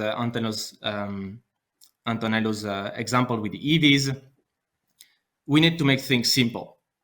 Because if the things are complicated, people will not change. But if things are simple, there is a good education for people, there is transparency and a good communication, and there are some events that will trigger people to change, then this can really bring a positive change to society. And to be honest, I would be quite curious to see how people will have changed over the course of winter. How many people will have changed their suppliers of energy? How many people will have installed a heat pump or consider inside the heat pump? Thank you, Dimitri. I think at this point it would be good to do another Slido question, precisely to understand better the action or non-action of consumers. So we'll do another Slido, and the question is precisely: what is holding you back as a consumer to engage in the energy transition? Is it the lack of reliable information on offers regarding decarbonization means? Is it lack of financial resources? Is it lack of access to digital tools? Lack of information on sustainable energy actions? How do you see it? So if you can go back to your Slido and answer this question for us to better understand what is the main obstacle. And I see lack of financial resources as having most of the replies, and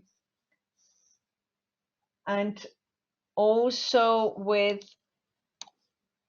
lack of information on what are the offers, what is there on offer, but clearly the lack of financial resources is clearly winning, with a large majority, for the moment 55% saying it's the lack of financial resources, but also the lack of reliable information on green offers. So clearly here, probably the fact that there could be one-stop shops indicating what is the public support by incentive subsidies, tax reductions that are available, and they differ, of course, per member state. So possibly this could address one of the main obstacles, which is the lack of financial resources. And if there's such information available, then probably we'd make it more affordable for more consumers to be able to actually engage in decarbonization. So we can leave it at this. But clearly, I note also lack of reliable information on what are the offers and what are the sustainable energy actions, which together also make practically half of the respondents. It seems that the digital tools are not the issue here, or only for a very small share of respondents. Thank you very much for this. And I'd like to now randomly give back the floor to our panel members before concluding, asking if you could react again on this question, and also on a possible recommendation you may have to policymakers to activate citizens before we proceed and before we do a conclusive round. But for now, a reaction on this reply and any concrete recommendation to the Commission as policymaker, and also the Council, the European Parliament, the EU institutions as policymakers to activate citizens. Who would like to come in? Monique. Thank you very much. This is, of course, no surprise that lack of financial resources is considered as the main obstacle to investing into all the, let's say, the steps that need to be undertaken to be part of the energy transition. And I heard a lot about subsidies and fiscal policies. Yes, this is true. And I think that the information is really missing. I said it in the private chat, it's a nightmare to have access to the information. And as Laurence also mentioned it, it's the stability of these fiscal supports that is at stake in Belgium. There has been such a difficult, moving target when you want to be a solar panel owner. It's really difficult. You need a stable environment and you need clear information about the fiscal rules. But what I would like to insist on is that the market also has to deliver. And what I would, for example, more green loans, more green mortgages, and for example, more support to green loans.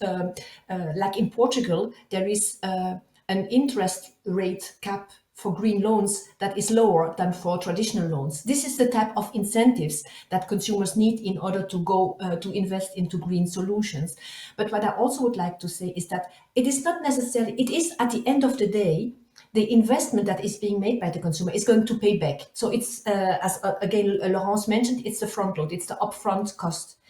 And there you can really have creative schemes to be developed by the market. And I'm really waiting for the innovation there from the market, like pay as you save bills. You know, you save on, if you install renewable energy, you save on consumption or energy efficient devices, you save on the consumption as of day one.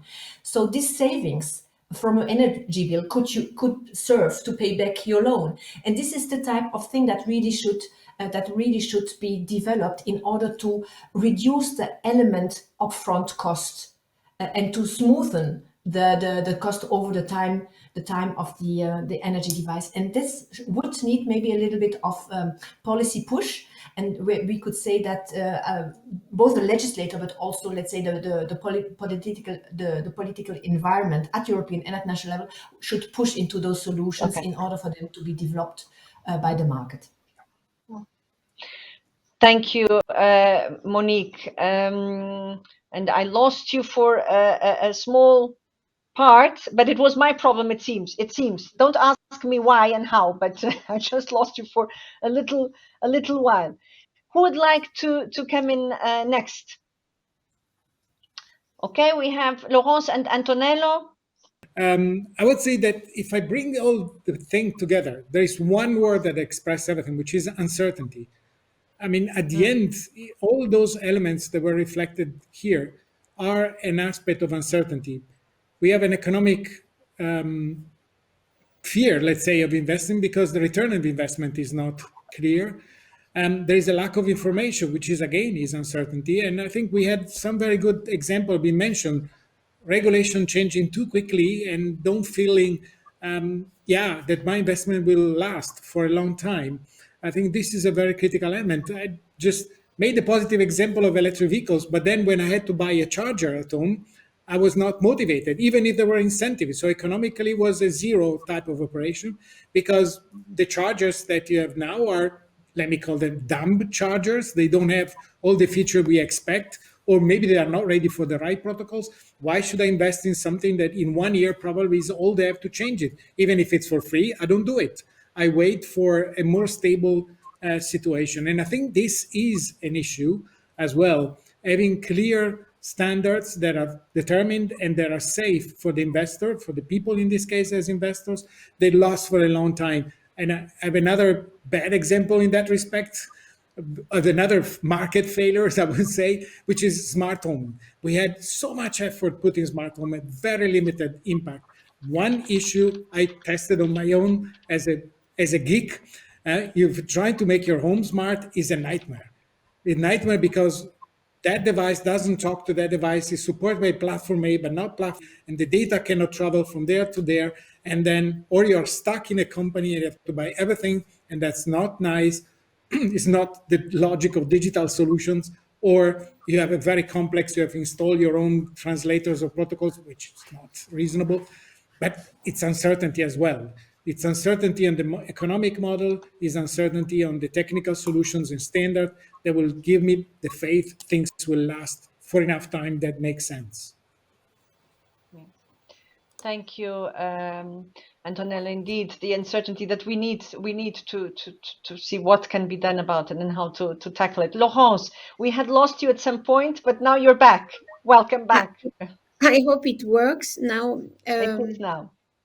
You know, listening to all of you and in a way, and that's very good. You said that we are painting a nice narrative that doesn't exist in reality. So everything should be simple. We could manage our energy consumption very easily. And so, of course, that's where we want to go, and that's a solution for the energy transition. But then we are painting a solutions that are not ready and totally mature from the value chain at all, the installers and the finance, etc. And so people feel frustrated because they would like to try, and even when they are well informed, and when you are not well informed, it just seems daunting because again, it doesn't work. So in a way, a little bit of honesty of government saying, we know we are not there. We know that we have very imperfect systems. We try to improve them, but not say, oh, what are you not doing it? Because in a way, it is complicated. And they don't want to put their hands really in the motor to see why it's not working and really dedicate enough time and political capital to that. You know, for government, it's not very sexy to speak about energy efficiency. And so you have announcements and then you don't have follow-up. So, that's why it changes every year, by the way, because you announce, yes, we will refit 500,000 homes a year, and then you cannot do that. And then, of course, somebody else says, oh, it's impossible, and we should try to change the system. So there is not seriousness enough, work enough to really build the solid system we need. And we have to recognize that they are complex and they are costly. Again, in particular for upfront capital. I can take an example of how, in a way, resistant were the banks to agree that a number of, new companies could be created to offer energy services and to, in a way, take in charge the complexity of all this operation in a house and being paid back by in a way, the saving in the energy bill. And the banks, of course, didn't want this to happen, but they were saying, oh, these companies will be finally in the role of banks and we don't want them to take our job. But at the same time, in many countries, you don't have the very good Portuguese examples where you have really cheap loans to do the job. So, and again, politically, it doesn't pay off a lot to work on these details. And I don't know, it's really we know that has to be done. We cannot say it will be cheap from the public sector finance point of view because we will need subsidies. We need a banking system that responds to that, but and we need political level and I don't know how much the Commission could help do that because of course then still for the moment There are a lot of things that are delegated to national government for very good reasons, but then maybe giving incentives or advice, or maybe looking at the bank portfolio, just to that all the sectors are working with the same targets, and they will be monitored and in a way evaluated because of their delivery, their real delivery. And in my view, this it's because it is not organized at all. And I'm really feeling that I haven't seen many, in the French case, for example, enough support and organization to deal with that, which is a complex problem, and we have to recognize it's a very complex one. So I would say valuing more the political capital that the government put in that, and maybe create stable institutions that deal with all the complexity and not let them just move from one government to another, or even worse, from one year to another one. Yeah. Some Thank kind you, of Laurent. multi-year programs.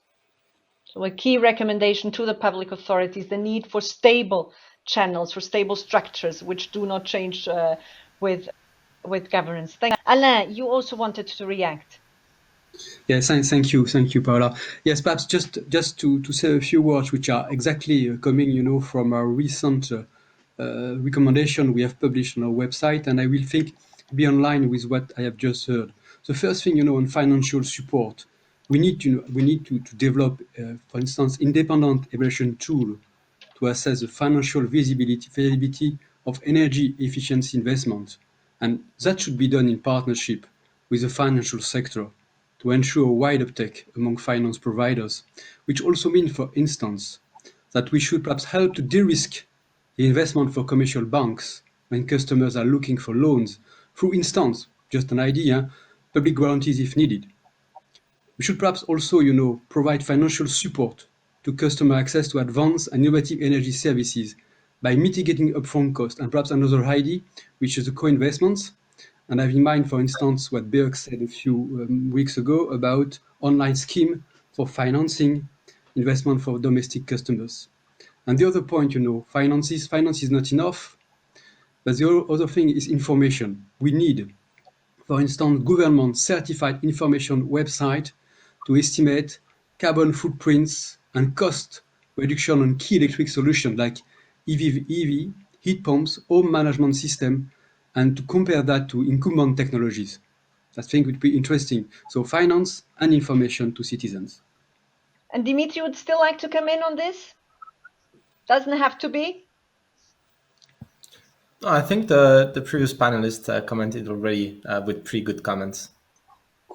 Oh, good. Thank you very much. Then I would then like us to conclude with one key message that you would like to convey at this stage to the citizens and to the consumers among the citizens who are listening to us today, and give you, because this was off script, so just giving you a few moments to think of such a message. In fact, what I will do, I will already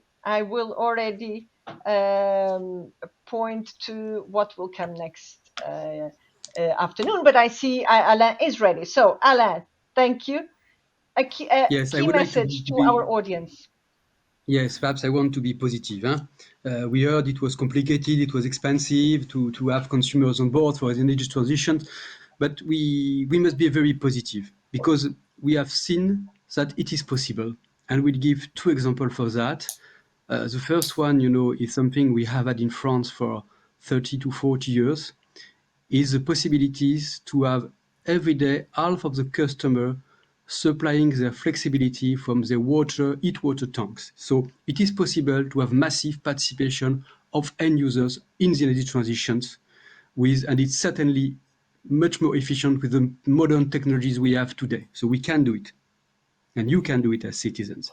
The second thing is that when we see all these energy communities which have been developed, in different countries, we see also it's possible for citizens to organize locally and to find their own solution through democratic and local organizations. That's why, we must be optimistic, and we hope that I can only say that we need time. It's difficult. We need difficult to have time, but we must be positive and be sure that citizens are able to do it. And as suppliers, we are ready to help them. Thank you. Thank you for the positive and optimistic concluding message, Alain. Monique. But first of all, I think we need indeed to be honest and to tell consumers and citizens that it might be a bumpy journey. But I would also like to really provide a positive message and say that that you need to look at the energy transition as an opportunity. For the people, for all of us. And at the end of the day, this will be beneficial to the people if it's well designed, if it's well rolled out. It's beneficial for your energy bill. It's beneficial for the environment, and many people want to contribute to limit their pressure on the environment. It's good for your health, because it's also improved air quality, so it is better for public health. And it has a social dimension, because by tackling the energy consumption, you also, let's say, provide more support to the energy poor and can help people get out of energy poverty. So take the opportunity part of the challenge and try to transform it into reality. Thank you, Monique. Antonello. Yeah, I think I would like to close with a little bit of technical note, given my background, I think where I can contribute.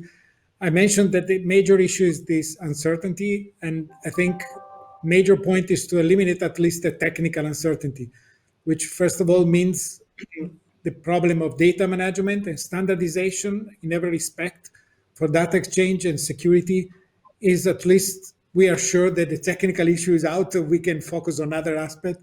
But this is still open, as I said, and then that's easy. At least doesn't depend on economic investment. Everything it's just working effort that can be put. Research also still partly, but I think something that can be done, and there are no limitation. I would say the technology can be defined, and mostly agreement among people on which standards. And this has to be achieved quickly. The role of technology in this transition. Thank you, Antonello. And Laurence. I would say that empowering, giving the most space possible to citizen action, of course, providing the information, but that I do think, again, energy communities, capacity for citizens to understand and push for the good policies is really, so empowering the citizen is for me the long-term solution. And I think it's very positive, because again, citizens want the change. They are maybe afraid of how to handle that change, but giving them information, access to public policies, access to projects they can handle, I think we will see the transition happen. Thank you very much, Laurence. And last but not least, Dimitri. A clear message to all your members also. Yes, to all the members. So a message a bit more from the youth. We've seen a lot of very positive actions taken from youth, and I think that this is very encouraging as well. So I would really encourage everyone to also take action on the individual level, being from the everyday life or from the work side, from the political side, will have a power to make a change. So I think that this is a message that should be clear to everyone. Thank you, Dimitri. Thank you so much to all our members, to the discussion, to the audience. So many takeaways. I note the many rich exchange of ideas. I see the support from panelists on the Commission's action on the decarbonisation, on the Fit for 55. We need to maintain the ambition, implement it. The importance of concrete actions is clear. It has been said how important is information and communication towards consumers, but it's not about more information, it's the quality of information for the education of the consumer in the sense of the awareness raising.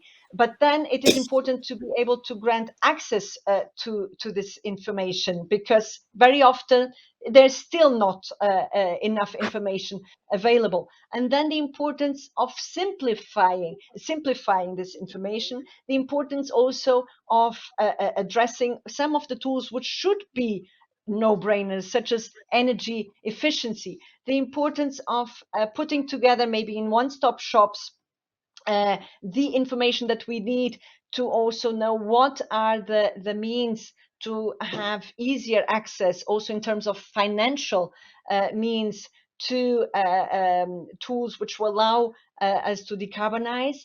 In order to increase consumer engagement, it should be simple and it should be fun to make informed decisions.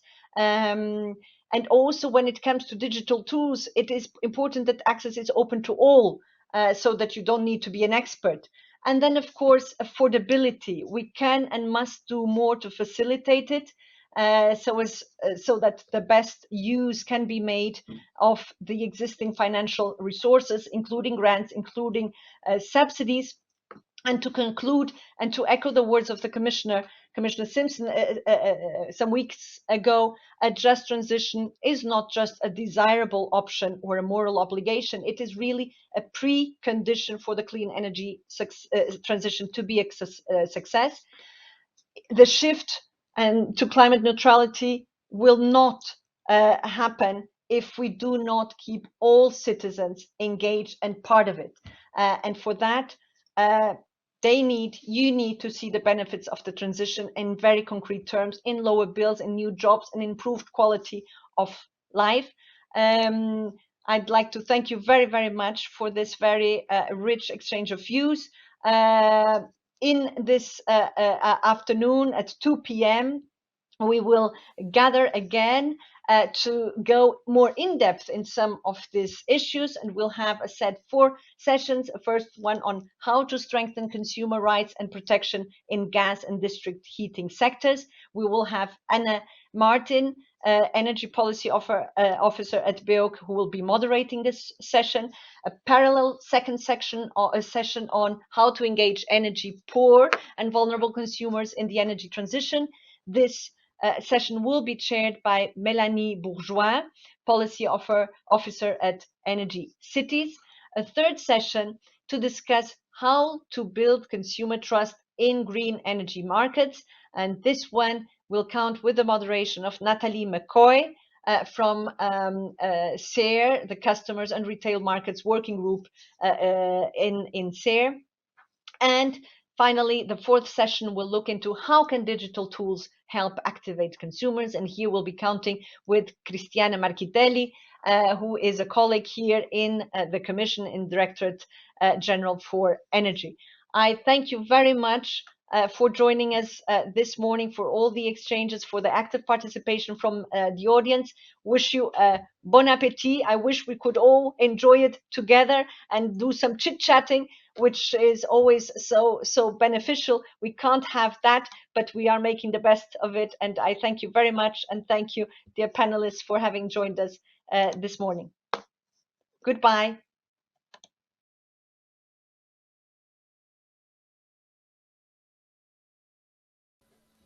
Good afternoon, everyone.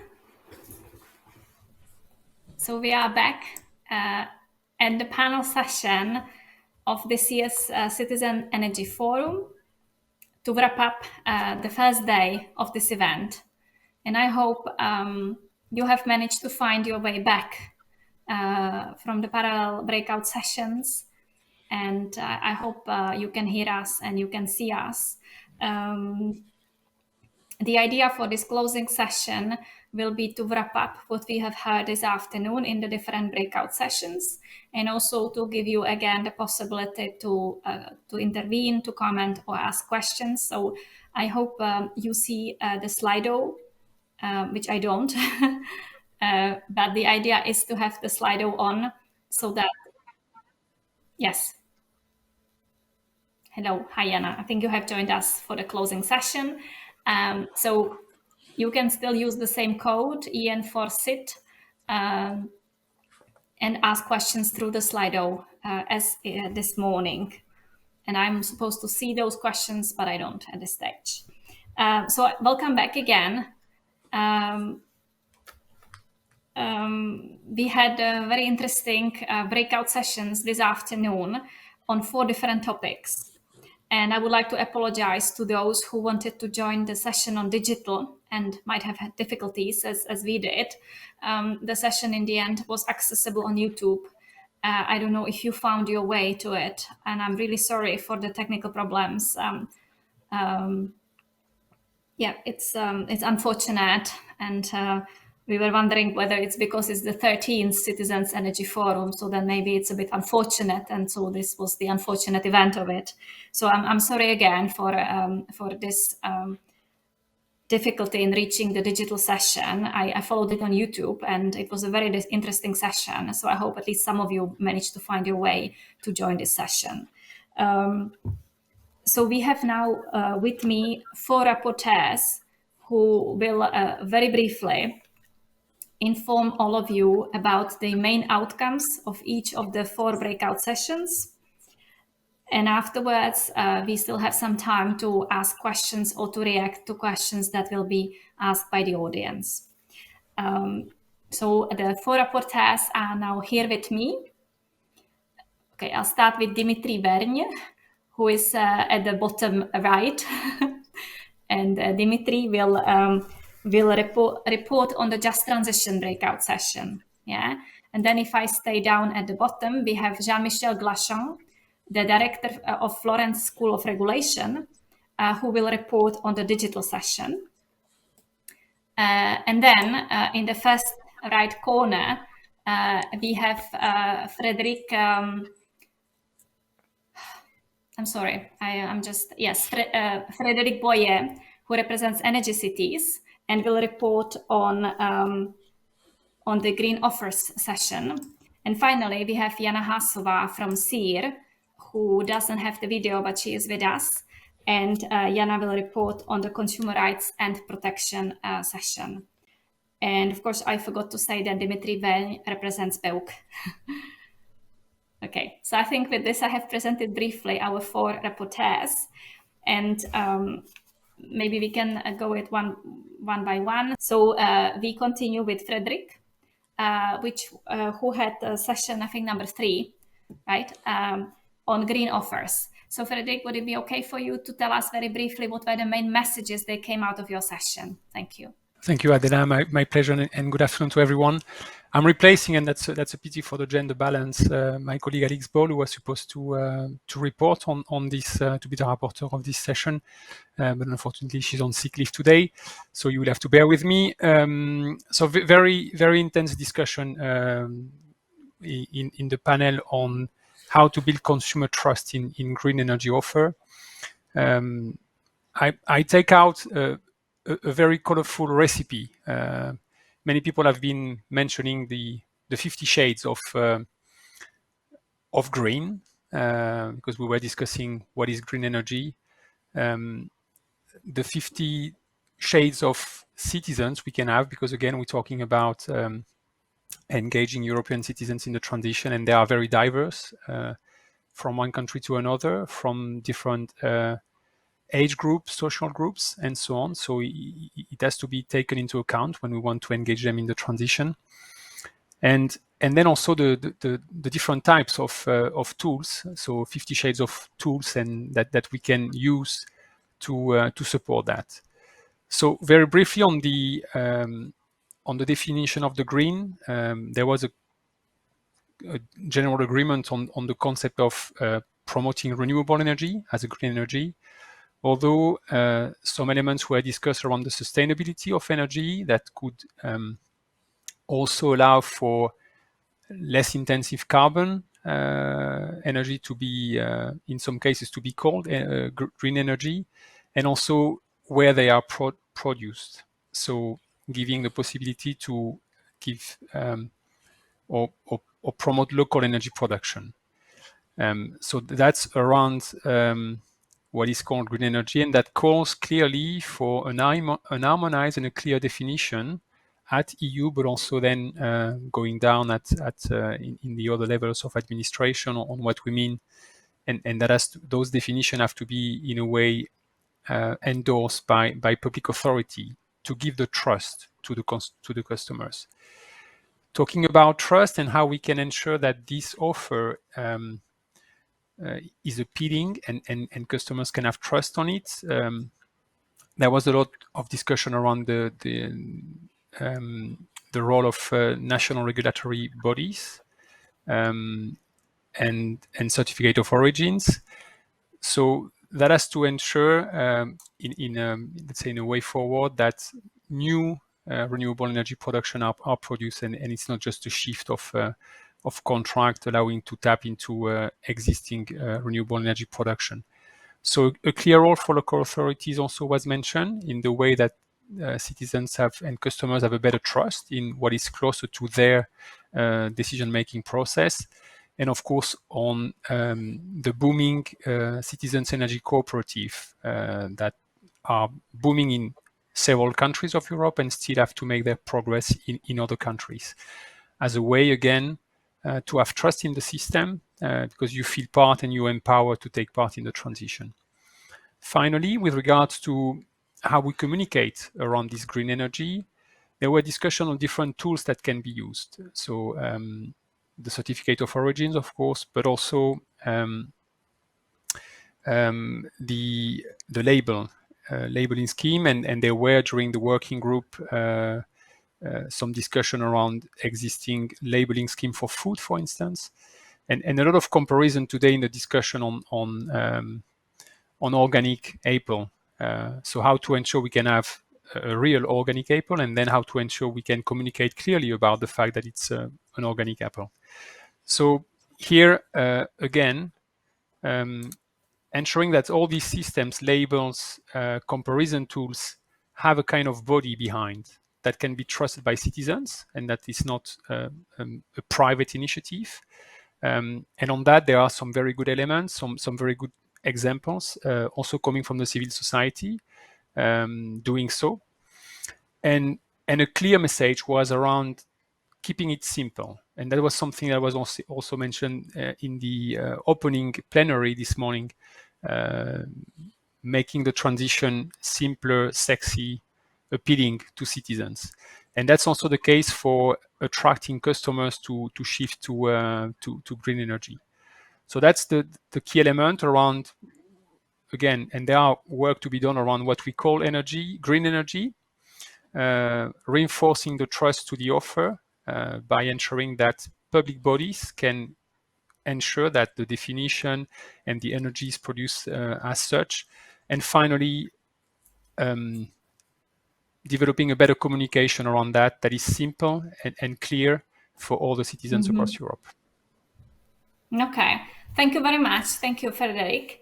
And so we pass on, we continue. So I would maybe give the floor now to Dimitri, if he could report very briefly on the main messages from the Just Transition session. Thank you. Thanks, Adela, and good afternoon to everyone. So yeah, I had the chance of attending and reporting on the session moderated by Energy Cities on the Just Transition. And the title of our session was more specifically how to engage energy poor and vulnerable consumers in the energy transition. So we started with a very interesting presentation of Energy Cities report on their two roundtables. Which focused, there are many aspects to energy poverty and vulnerable consumers, obviously. This is an income question, a problem of energy efficiency of buildings. So there are many aspects to it, but Energy Cities decided to focus their two roundtables on how to enable energy poor and energy vulnerable consumers to access renewable energy offers. And there, the main findings was that there are already a lot of initiatives out there in many cities around Europe, led by local authorities, energy communities, which have a strong focus on enabling lower income people, energy poor people, to access renewable energy offers, and also engaging more thanks to the involvement of, for instance, energy providers into housing renovation programs. And one of the things, the two takeaways from this report, if I can summarize, are first, a need for implementing EU legislation on this, because we already have a nice set of rules of the last clean energy package that should really facilitate the uptake of these energy communities. And second, really increasing the exchange of information between all these local authorities to build on best practices. Then we had the panel debate, and the main goal was summarized maybe best by Marine Cornelis, who said that we need to overcome the issue of vulnerable people's feelings a bit as if the energy transition would be something that is not for them, you know. And it was further elaborated by one of BEUC members, so I do a bit of promotion. It's Sandra from Arbeiterkammer Wien, who said that actually energy poor people do not really need to be educated. Most of the time they know precisely what the problems are and where the energy waste is going, but they don't have the means to solve it. And so rather than focusing on educating energy poor or vulnerable consumers, we focused a bit on educating and empowering the organization, the authorities that can really act on these energy poverty issues. And maybe 3 or 4 main aspects to that. First, there was a strong point that local authorities have the means and already do a lot of things, as was highlighted in Energy Cities report. And they can act best as coordinators of a wider community of organizations which can reach out to vulnerable people. This does not need to come always from the authority side. That can be doctors, charities, consumer groups, NGOs, you know, and like building on this diversity of channels can really help reaching out to people. Then the idea of one-stop shops came up, and it was mentioned by Sandra again from Akavin. There we need really, it's not only about information, it's really building the capacity to provide support, sharing expertise, provide concrete support measures to people to eradicate energy poverty. And the idea of a National Energy and Climate Fund, for instance, which is proposed by our member Akavin, came up. For this to happen, however, and that's our third point, and there everyone agrees, we need, of course, resources and capacities. Because you need expertise, you need staff, you need technical knowledge to be able to fulfill that mission.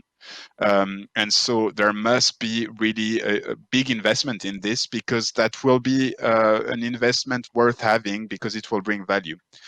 And directly linked to this issue of capacity, several participants mentioned the key role of national energy and climate plans, or the recovery and resilience plans at the moment, which should really target measures to eradicate energy poverty. And so these plans should really put in terms of climate action and energy transition, should really not only set big targets or provide fundings in general for the renovation wave, but provide fundings also to enable these organizations to act and help energy poor people. So I will stop here, because we also touch upon the fair distribution of costs, or the education of people, but that would bring us a bit too far away. But that were very interesting findings, I think. Thank you very much, Dimitri. And I see that Jana Hasova is now with us. Jana is representing CIR, and Jana will report very briefly on the main messages that came out of the first breakout session, which was about consumer rights and protection. Over to you, Jana. Yeah. Good afternoon or good evening to everybody here. I'm very sorry for my connection troubles, and it's my pleasure to give you a brief summary from the session 1, which aimed how to strengthen consumer rights and protection in gas and district heating. Our moderator at the beginning informed all the audience about all the 2 roundtables we had. The first one on district heating issues, and the second one on digitalization, focused on gas issues. The outcome of the roundtables, and also it was confirmed within the discussion today with our panelists taken place in there, that consumer rights should be equal for all sectors, such as electricity, gas, and district heating. What was mentioned and what was stated is that the strongest rules are in the electricity sector, followed by gas, and there is really a lack of protection for district heating customers, which is apparently and obviously the matter of that the level of maturity in the district heating sector differs throughout member states. And it's also from the local aspect, which is dedicated to this system. But definitely, clear information, transparent information to consumers can be the basis how to understand and how to engage also in this matter, and also how to reach out to consumers that he can be given the same rights as for the other energy carriers.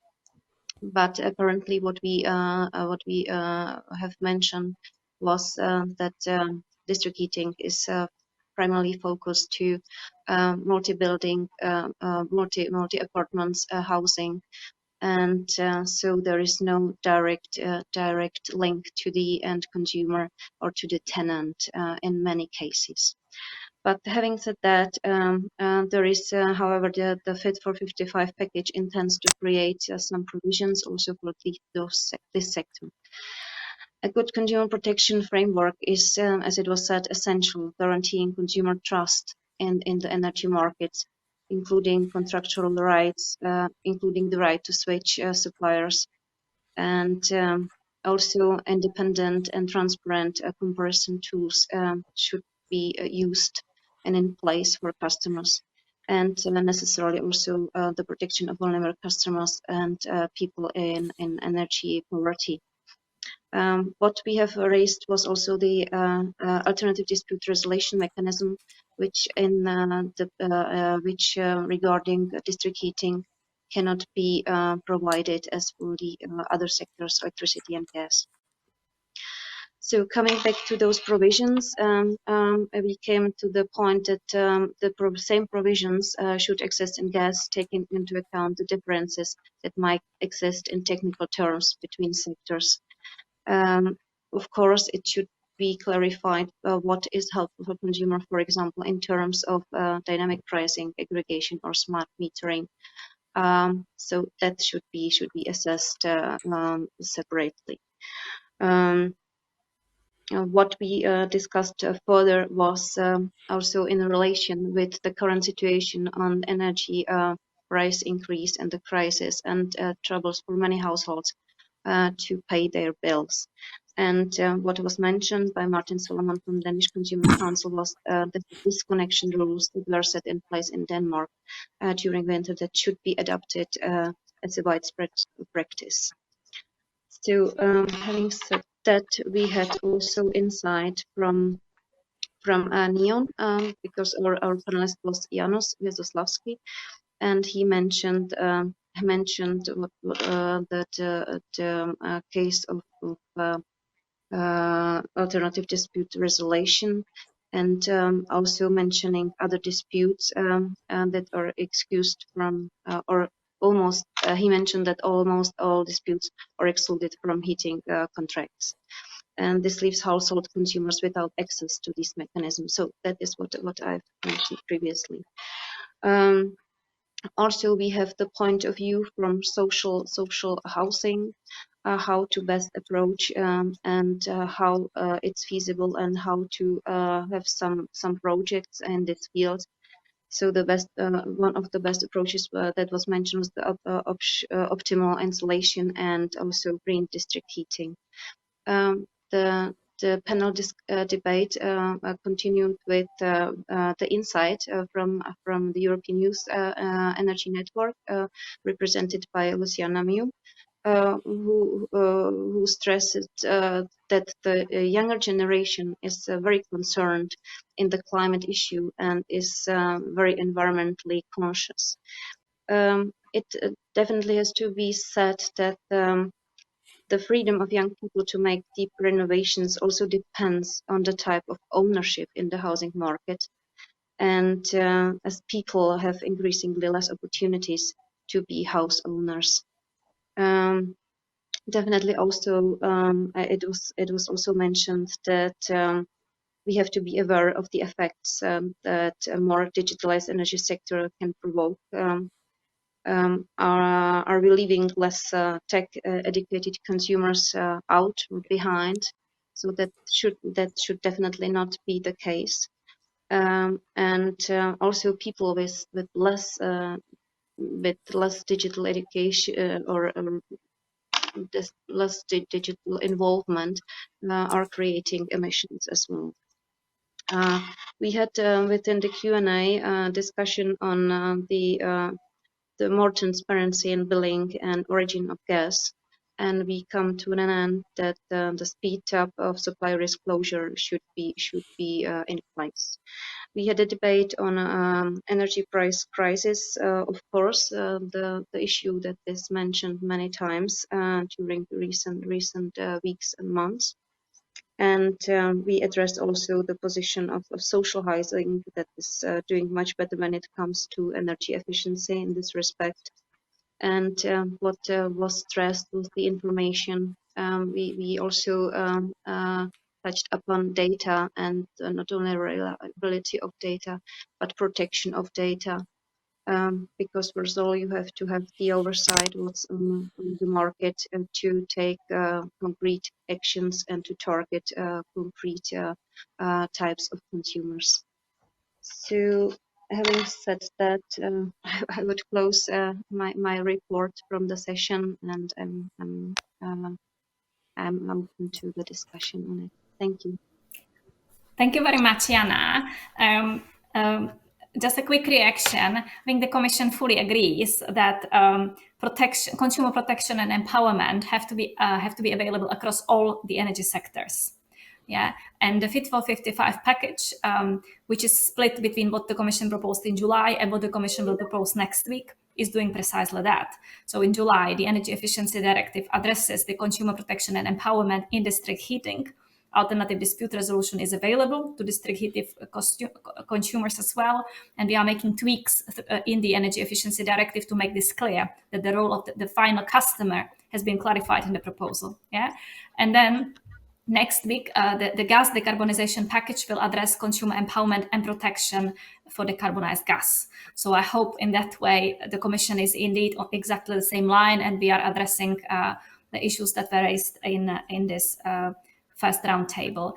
And so at this point, I would like to actually thank to the three organizations that have worked with us throughout the whole year, being it BEUC, Energy Cities, and SEER, because these three breakout sessions, the first three breakout sessions, were prepared during the entire year, because the leading organizations have prepared these reports, which were discussed in the breakout sessions this afternoon. So I would like to thank you again. It was a bit of an experiment what we have done, and we guys have to see together whether that's something to continue.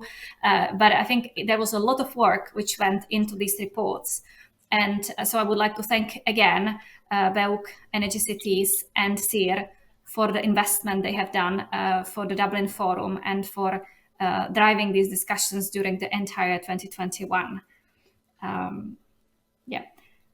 And now I would pass the floor to Jean-Michel Glachan, who is the director of the Florence School of Regulators.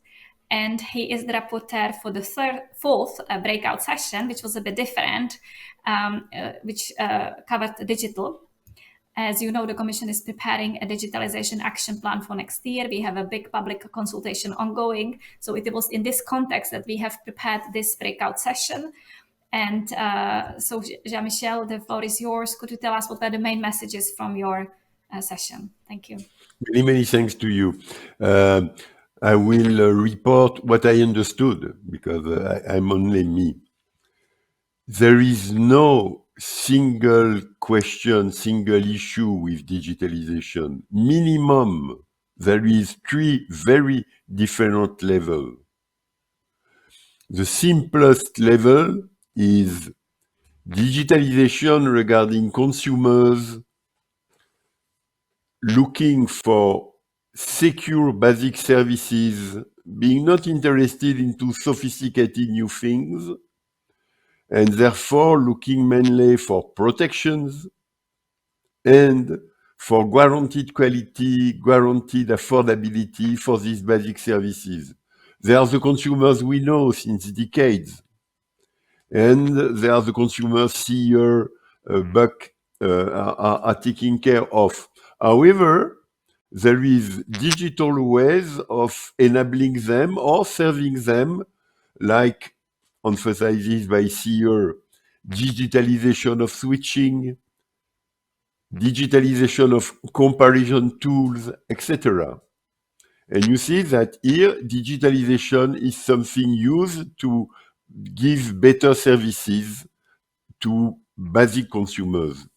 However, it becomes more difficult when these basic consumers would like to have a look on more sophisticated services. But now I will jump to the second level, sophisticated services. There is consumers okay to be active, which is to change their behavior according to signals to benefits, flexibility of demand, or being highly active, investing into assets, electric vehicles, heat pumps, PV panels, etc. These active or highly active consumers are a different category. The key, according to the discussion, is not technology itself. The key is their needs and automation of their action. Their needs, that it has been emphasized that what these consumers need is to have needs satisfied. They don't care about digitalization. They care about digitalization, delivering them something they really need. It has been emphasized many, many times, so I'm myself doing. And as they have to discover a new world, they need opportunities to get awareness about what digitalization is and delivers. And they need opportunities to build a new knowledge because these consumers need to accumulate knowledge to serve their needs. However, it has been also said that this will work only if we build a full ecosystem. The data has to be interoperable. The assets used by the consumers themselves have to be interoperable one to the other. And the grids and the market have to be interoperable with the data and the assets managed by the consumers. And it's easy to say, difficult to build. When this is done, this three interoperability, it's quite easy to automatize the reactions of the consumer. And when reactions are automatized, many consumers can be very active because they are not active. They let softwares, algorithms being active for them, but they have to be protected from these algorithms because they do not really control. So there is an issue. You noticed that these very active consumers can have electric vehicles, heat pumps, smart buildings, smart apartments. It's not really electricity there. There are other sectors. So empowerment of active consumers means empowerment of the consumer in various parts of the economy. And we enter into the third category. The third category is European Commission willing to build digital spaces in any sector of the economy. And this is done by DG Connect. So DG Connect is taking care of privacy of data, even cybersecurity, and creating a digital space in each sector specific.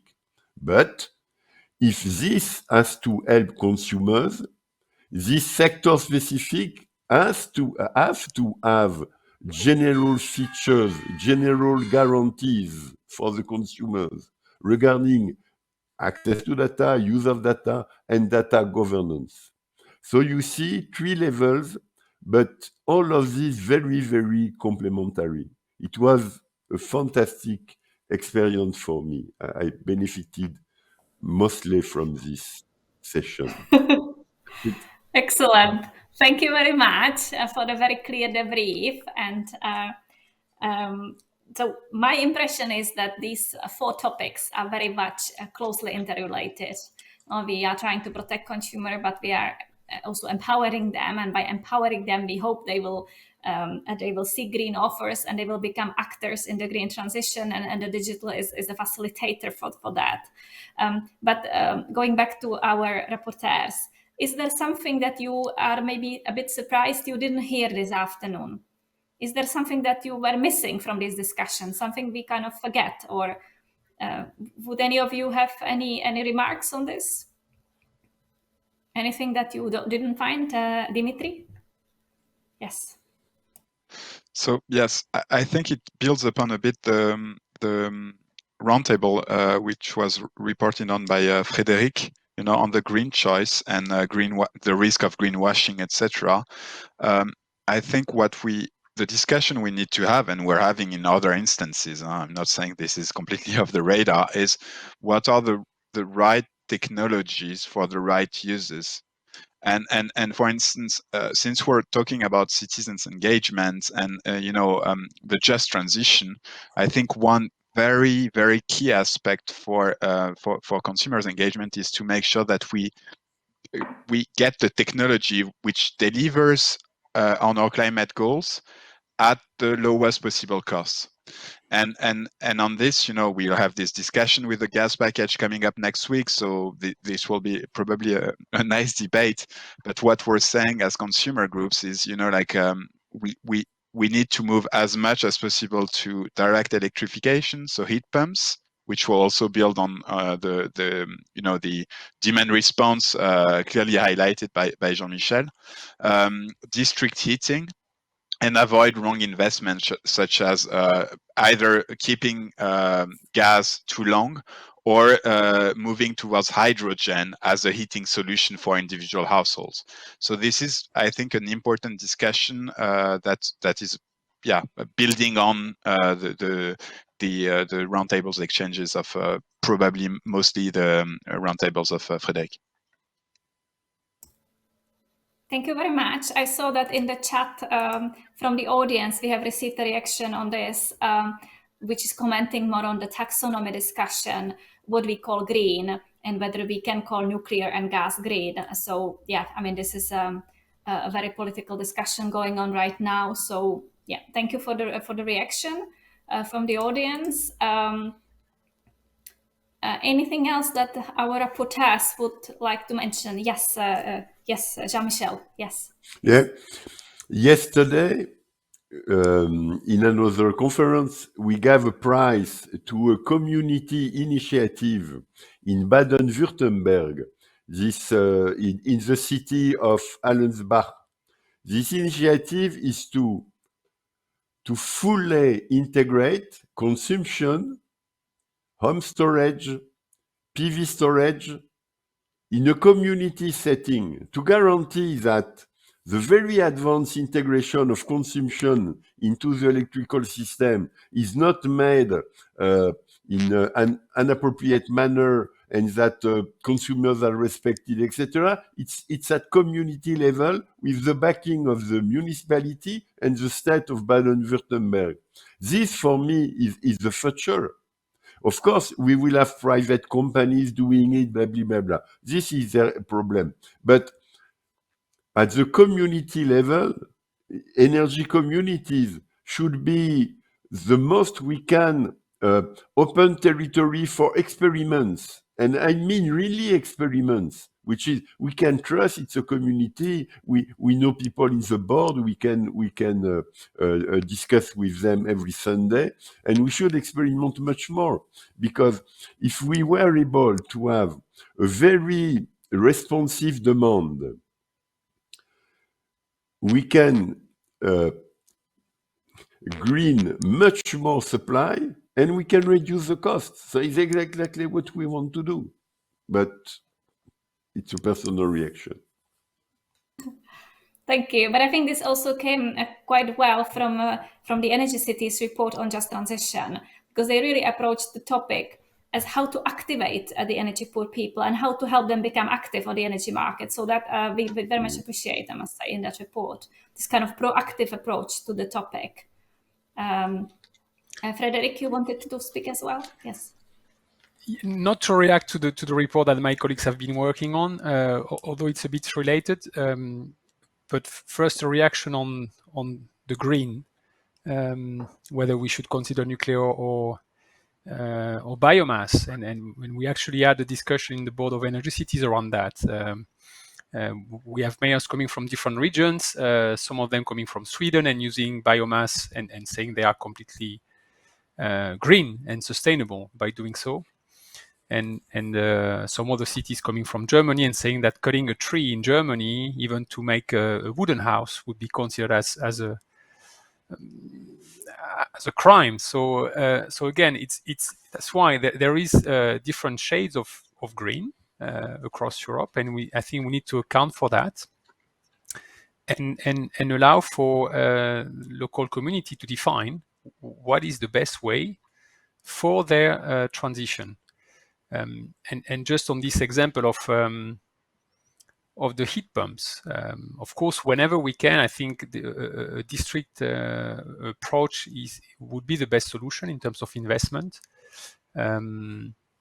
When it comes to the heat pump, and just to give my personal example, I'm renovating a house and I'm trying to switch to a heat pump, but you should see how difficult it is. And luckily, I'm very committed to that. I'm maybe well off enough to do the investment, but at the moment, I don't know yet how much it's going to cost, because I don't even know if it's technically feasible. So I need to pay someone, an engineer, to check that. So again, that was the discussion that was also in the plenary this morning and also in our panel. How do you make that simple? How like ordering something for Christmas, it will take 2 days to arrive in my home.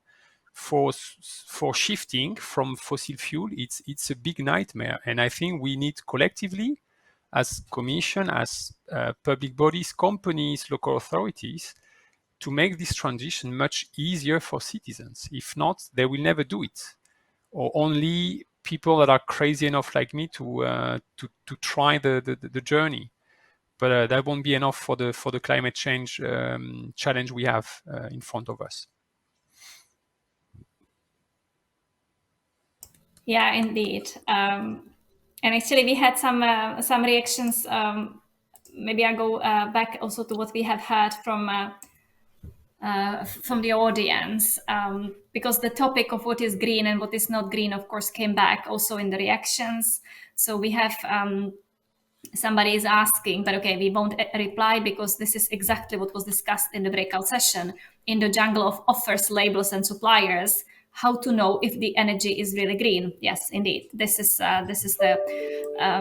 But I think we have to distinguish two things: the discussion on what is green, which has nothing to do with consumers, and then the second discussion, how to communicate once we decide what is green, how to communicate it effectively to the consumers.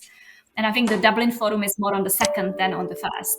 Yeah, and then somebody also commented saying that when it comes to the guarantees of origin, these are not necessarily new installations, so more needs to be done to beyond the green labeling, or let's say beyond the communication. We need more renewables on the market, which I think we all agree. But I have seen before I spoke a reaction. Jana wanted to speak, right? Or did I misunderstand? Thank you. Yes, indeed. I wanted to react also to Frederick's reaction and pointing out his personal case. And that is the point where we are at the front. We have a legal and technical system, very complex systems. On one hand, on one side, on the other, we have the normal consumer, many types of them. How they do see the scene, how they react, what are their lives, and indeed how to change their patterns so that they are able, willing, and also wishing to take part in the transition. So at this stage, we have to be clear about, okay, we know there should be information, there should be comprehensive, clear information. Of course, there are so many. How to find the real information for taking any decision. We have to advise the consumer, and it depends what kind of consumer it is and how much he can spend on his own, or whether he can even pay his bill. And that is what we also touched upon, was the financial support. And indeed, we have really to focus for concrete examples, for concrete measures, practical examples, like the Frederick ones, to focus on concrete examples, to give some guidance how to find the best way, so that everybody wishes to take part in the transition, and to, of course, sharing best practices, what was done, for example, in social housing, what was working, what not. And indeed, when we target promptly, we will definitely gain the results. Thank you. Thank you very much. Yeah, I mean, it's very difficult to be a pioneer, but we wish you all the best, Frederick, with your project. And I mean, it's like in everywhere, you know, you have people who grow their own food, you have people who produce their own cleaning products. I mean, you have people who want to avoid waste, and you have people who want to produce their own energy. And I think the moment this becomes kind of attractive, this becomes fashionable, everybody will do it. And so I think we are getting there. And I really hope we get there soon. Okay, we have some more reactions from the public, which I have not yet mentioned. There were two questions. How do you see the role of public mediators, ombudsman, in the context of increasing social conflicts due to dynamic of the transition? Would anyone want to take this question?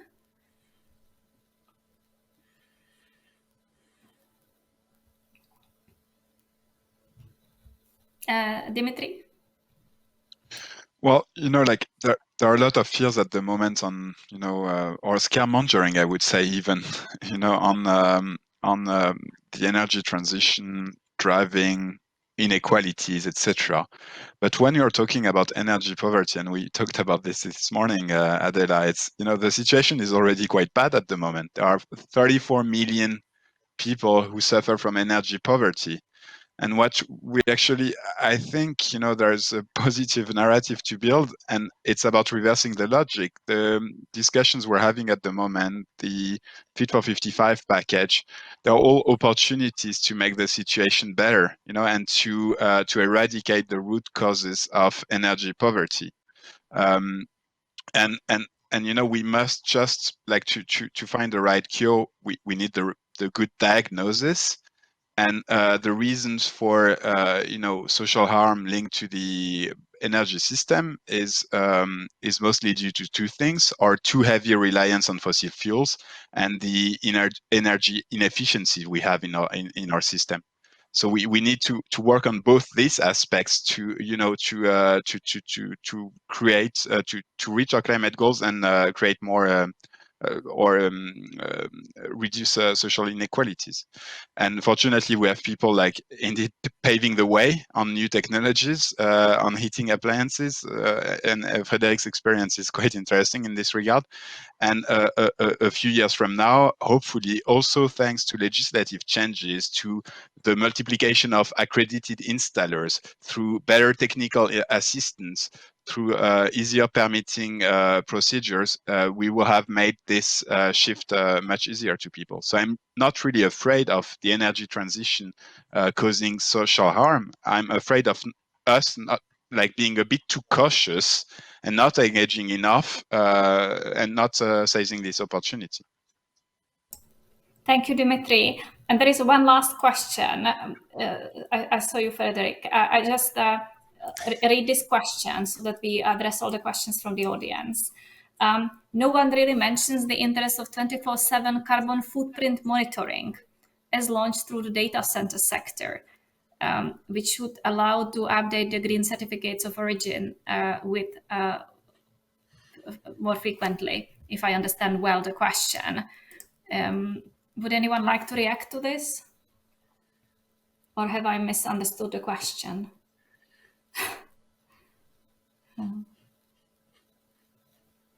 I try to do it in my school, but it's very anecdotal. I try to get it in my school, and I'm facing the same like for heat pump. Nobody knows what you have to do. Even people knowing they are discovering new things. It's very strange. I am helped by an engineer. This engineer is director general for advanced services in a company, so he knows the job. Yes, but he does not know my building. He does not know my university Wi-Fi. So for the moment, it does not work. So since months, but it will end up working. At the end, we will know our footprint. Maybe in March or April, and we started 1 year ago. But I agree with Adela, we are only pioneers, so it's normal. Pioneers have to suffer, it's normal, but it will be so easy to help us to know our carbon footprint, to read the tickets of what to buy at the supermarket. We would have to give the name of our car and the kilometers we do, and it's so easy. Even one of the students I met can do it with the credit card. He's thinking using the credit cards we use to immediately calculate our carbon footprint. It's possible, it's doable. When will it come? I do not know. Thank you very much. Thank you. Well, we have one more question, which is a very quick one, and I think you all could very quickly react to it. Do you think that the current high energy prices, will change something? We hope so, but what our rapporteurs, do you have any reactions to this? Yes, Frederick. I mean, from a network of cities, we can clearly see that that's a huge that's a very important worry for the mayors of different cities, and they are directly consulted by their citizens to find solutions, including some citizens asking whether the local authority can support collective purchase of energy in order to reduce the price. So I know that in Brussels there was an initiative, not by a public authority on that, but we know some of our members that have been requested to try to implement. So there's a huge pressure on local politicians and local administration to take action. Generally speaking, in addressing climate change and all the Greta Thunberg going in the street every Friday. This is happening in many cities across Europe. And so there was already a big pressure for politicians to take actions now. If not, they are out at the next election. But obviously, I think the current crisis we are going through is going to put additional pressure to them to take action. And again, we have to bear in mind that local administration and cities are depending a lot from legislation coming from Europe, well or badly implemented at national level, transport at national level, and then also other financial constraints they have. So that's very important, again, to work on the multi-level governance to ensure that the transition works, and probably trust the mayors to be the one that can engage easily the community, work with them, develop energy community, citizens community, because they are best placed to get them on board. Thank you very much. We have exactly 4 minutes, and I need probably 1 minute at the end. So anyone else would like to react to this question? Will the current high energy prices, Jana, change something? Yes, please, Jana. Yes, I'm trying to unmute myself. Yes, indeed, high prices also will change the insight to the mechanism of supplier of last resort. That was taken in place after one supplier in the Czech Republic, the biggest alternative one, just terminated his activities, not even going bankrupt. So after having that in place, that mechanism in place, that really saved many households not being disconnected from the grid. But now we realize after having those people in this mechanism and go on and switching to new suppliers during this period, some of the people even don't know that they are in such a regime. They do not have the information. They do not have digital device. And what will be done after these 6 months? How to promptly react to be legislative correct, but also with the social aspect, not to disconnect those people even after this 6 months period, for example, in Czech Republic, will be overcome. And what was seen as very necessary to have a good communication between all stakeholders on the market operator, the TSOs, other suppliers in charge of the supplier of last resort, and the communication also with our ministries, between NRAs and ministries, to gain also data. And it was really very interesting how to reach those data, for example, for a mechanism like supplier of last resort, how important it is to reach to people promptly at such a short notice and with such a big amount of connection requests. Thank you. Thank you very much, Jana. And I think this also very well resonates with the last comment we have received from the audience, that of course digitalization is not everything, and that there are also consumers that cannot be reached online. And how do we reach these consumers, and how do we engage them? And I think the case in the Czech Republic indeed showed this practical problem. So I think we are getting towards the end. I would personally pick up on that question, what will the high energy prices change? And I would say, I hope they will wake us all up, all as consumers. I have now consulted price comparison tools as well. And I hope that everyone is, being passive consumer who pays invoices, I hope this will wake us up to become active consumers who look for better offers, who look for green offers, who do something, who don't want to be just paying invoices and because energy is very easy to understand. Energy is like telecoms. We understand our mobile phones. We can navigate the very complicated offers of mobile phone providers and internet providers. So we should be able to do the same for energy. So I hope when we meet here next year, we will all be much more literate energy consumers and much more active energy consumers, and maybe we will be part of energy communities. So with this, I would like to thank very much all our rapporteurs and everyone who has worked during the year to make these sessions happen. A lot of work went into them, and we're very grateful for the lead organizations, but also to everyone else who participated actively in the workshops during the year and who joined the breakout sessions today. And I hope to see you tomorrow, because this is not the end of the Dublin Forum. We have a half-a-day session tomorrow, which will be very innovative. We hope to have like TED Talk style sessions, so very short, sharp, with a lot of interesting examples and case studies. So we hope to see you tomorrow. I know it's tedious to do this online, and I hope next year this will be live. But thanks very much, everyone, for being with us such a long day. And we look forward to seeing you again tomorrow for the closing day of the 13th Citizens Energy Forum. Have a good evening. Bye-bye.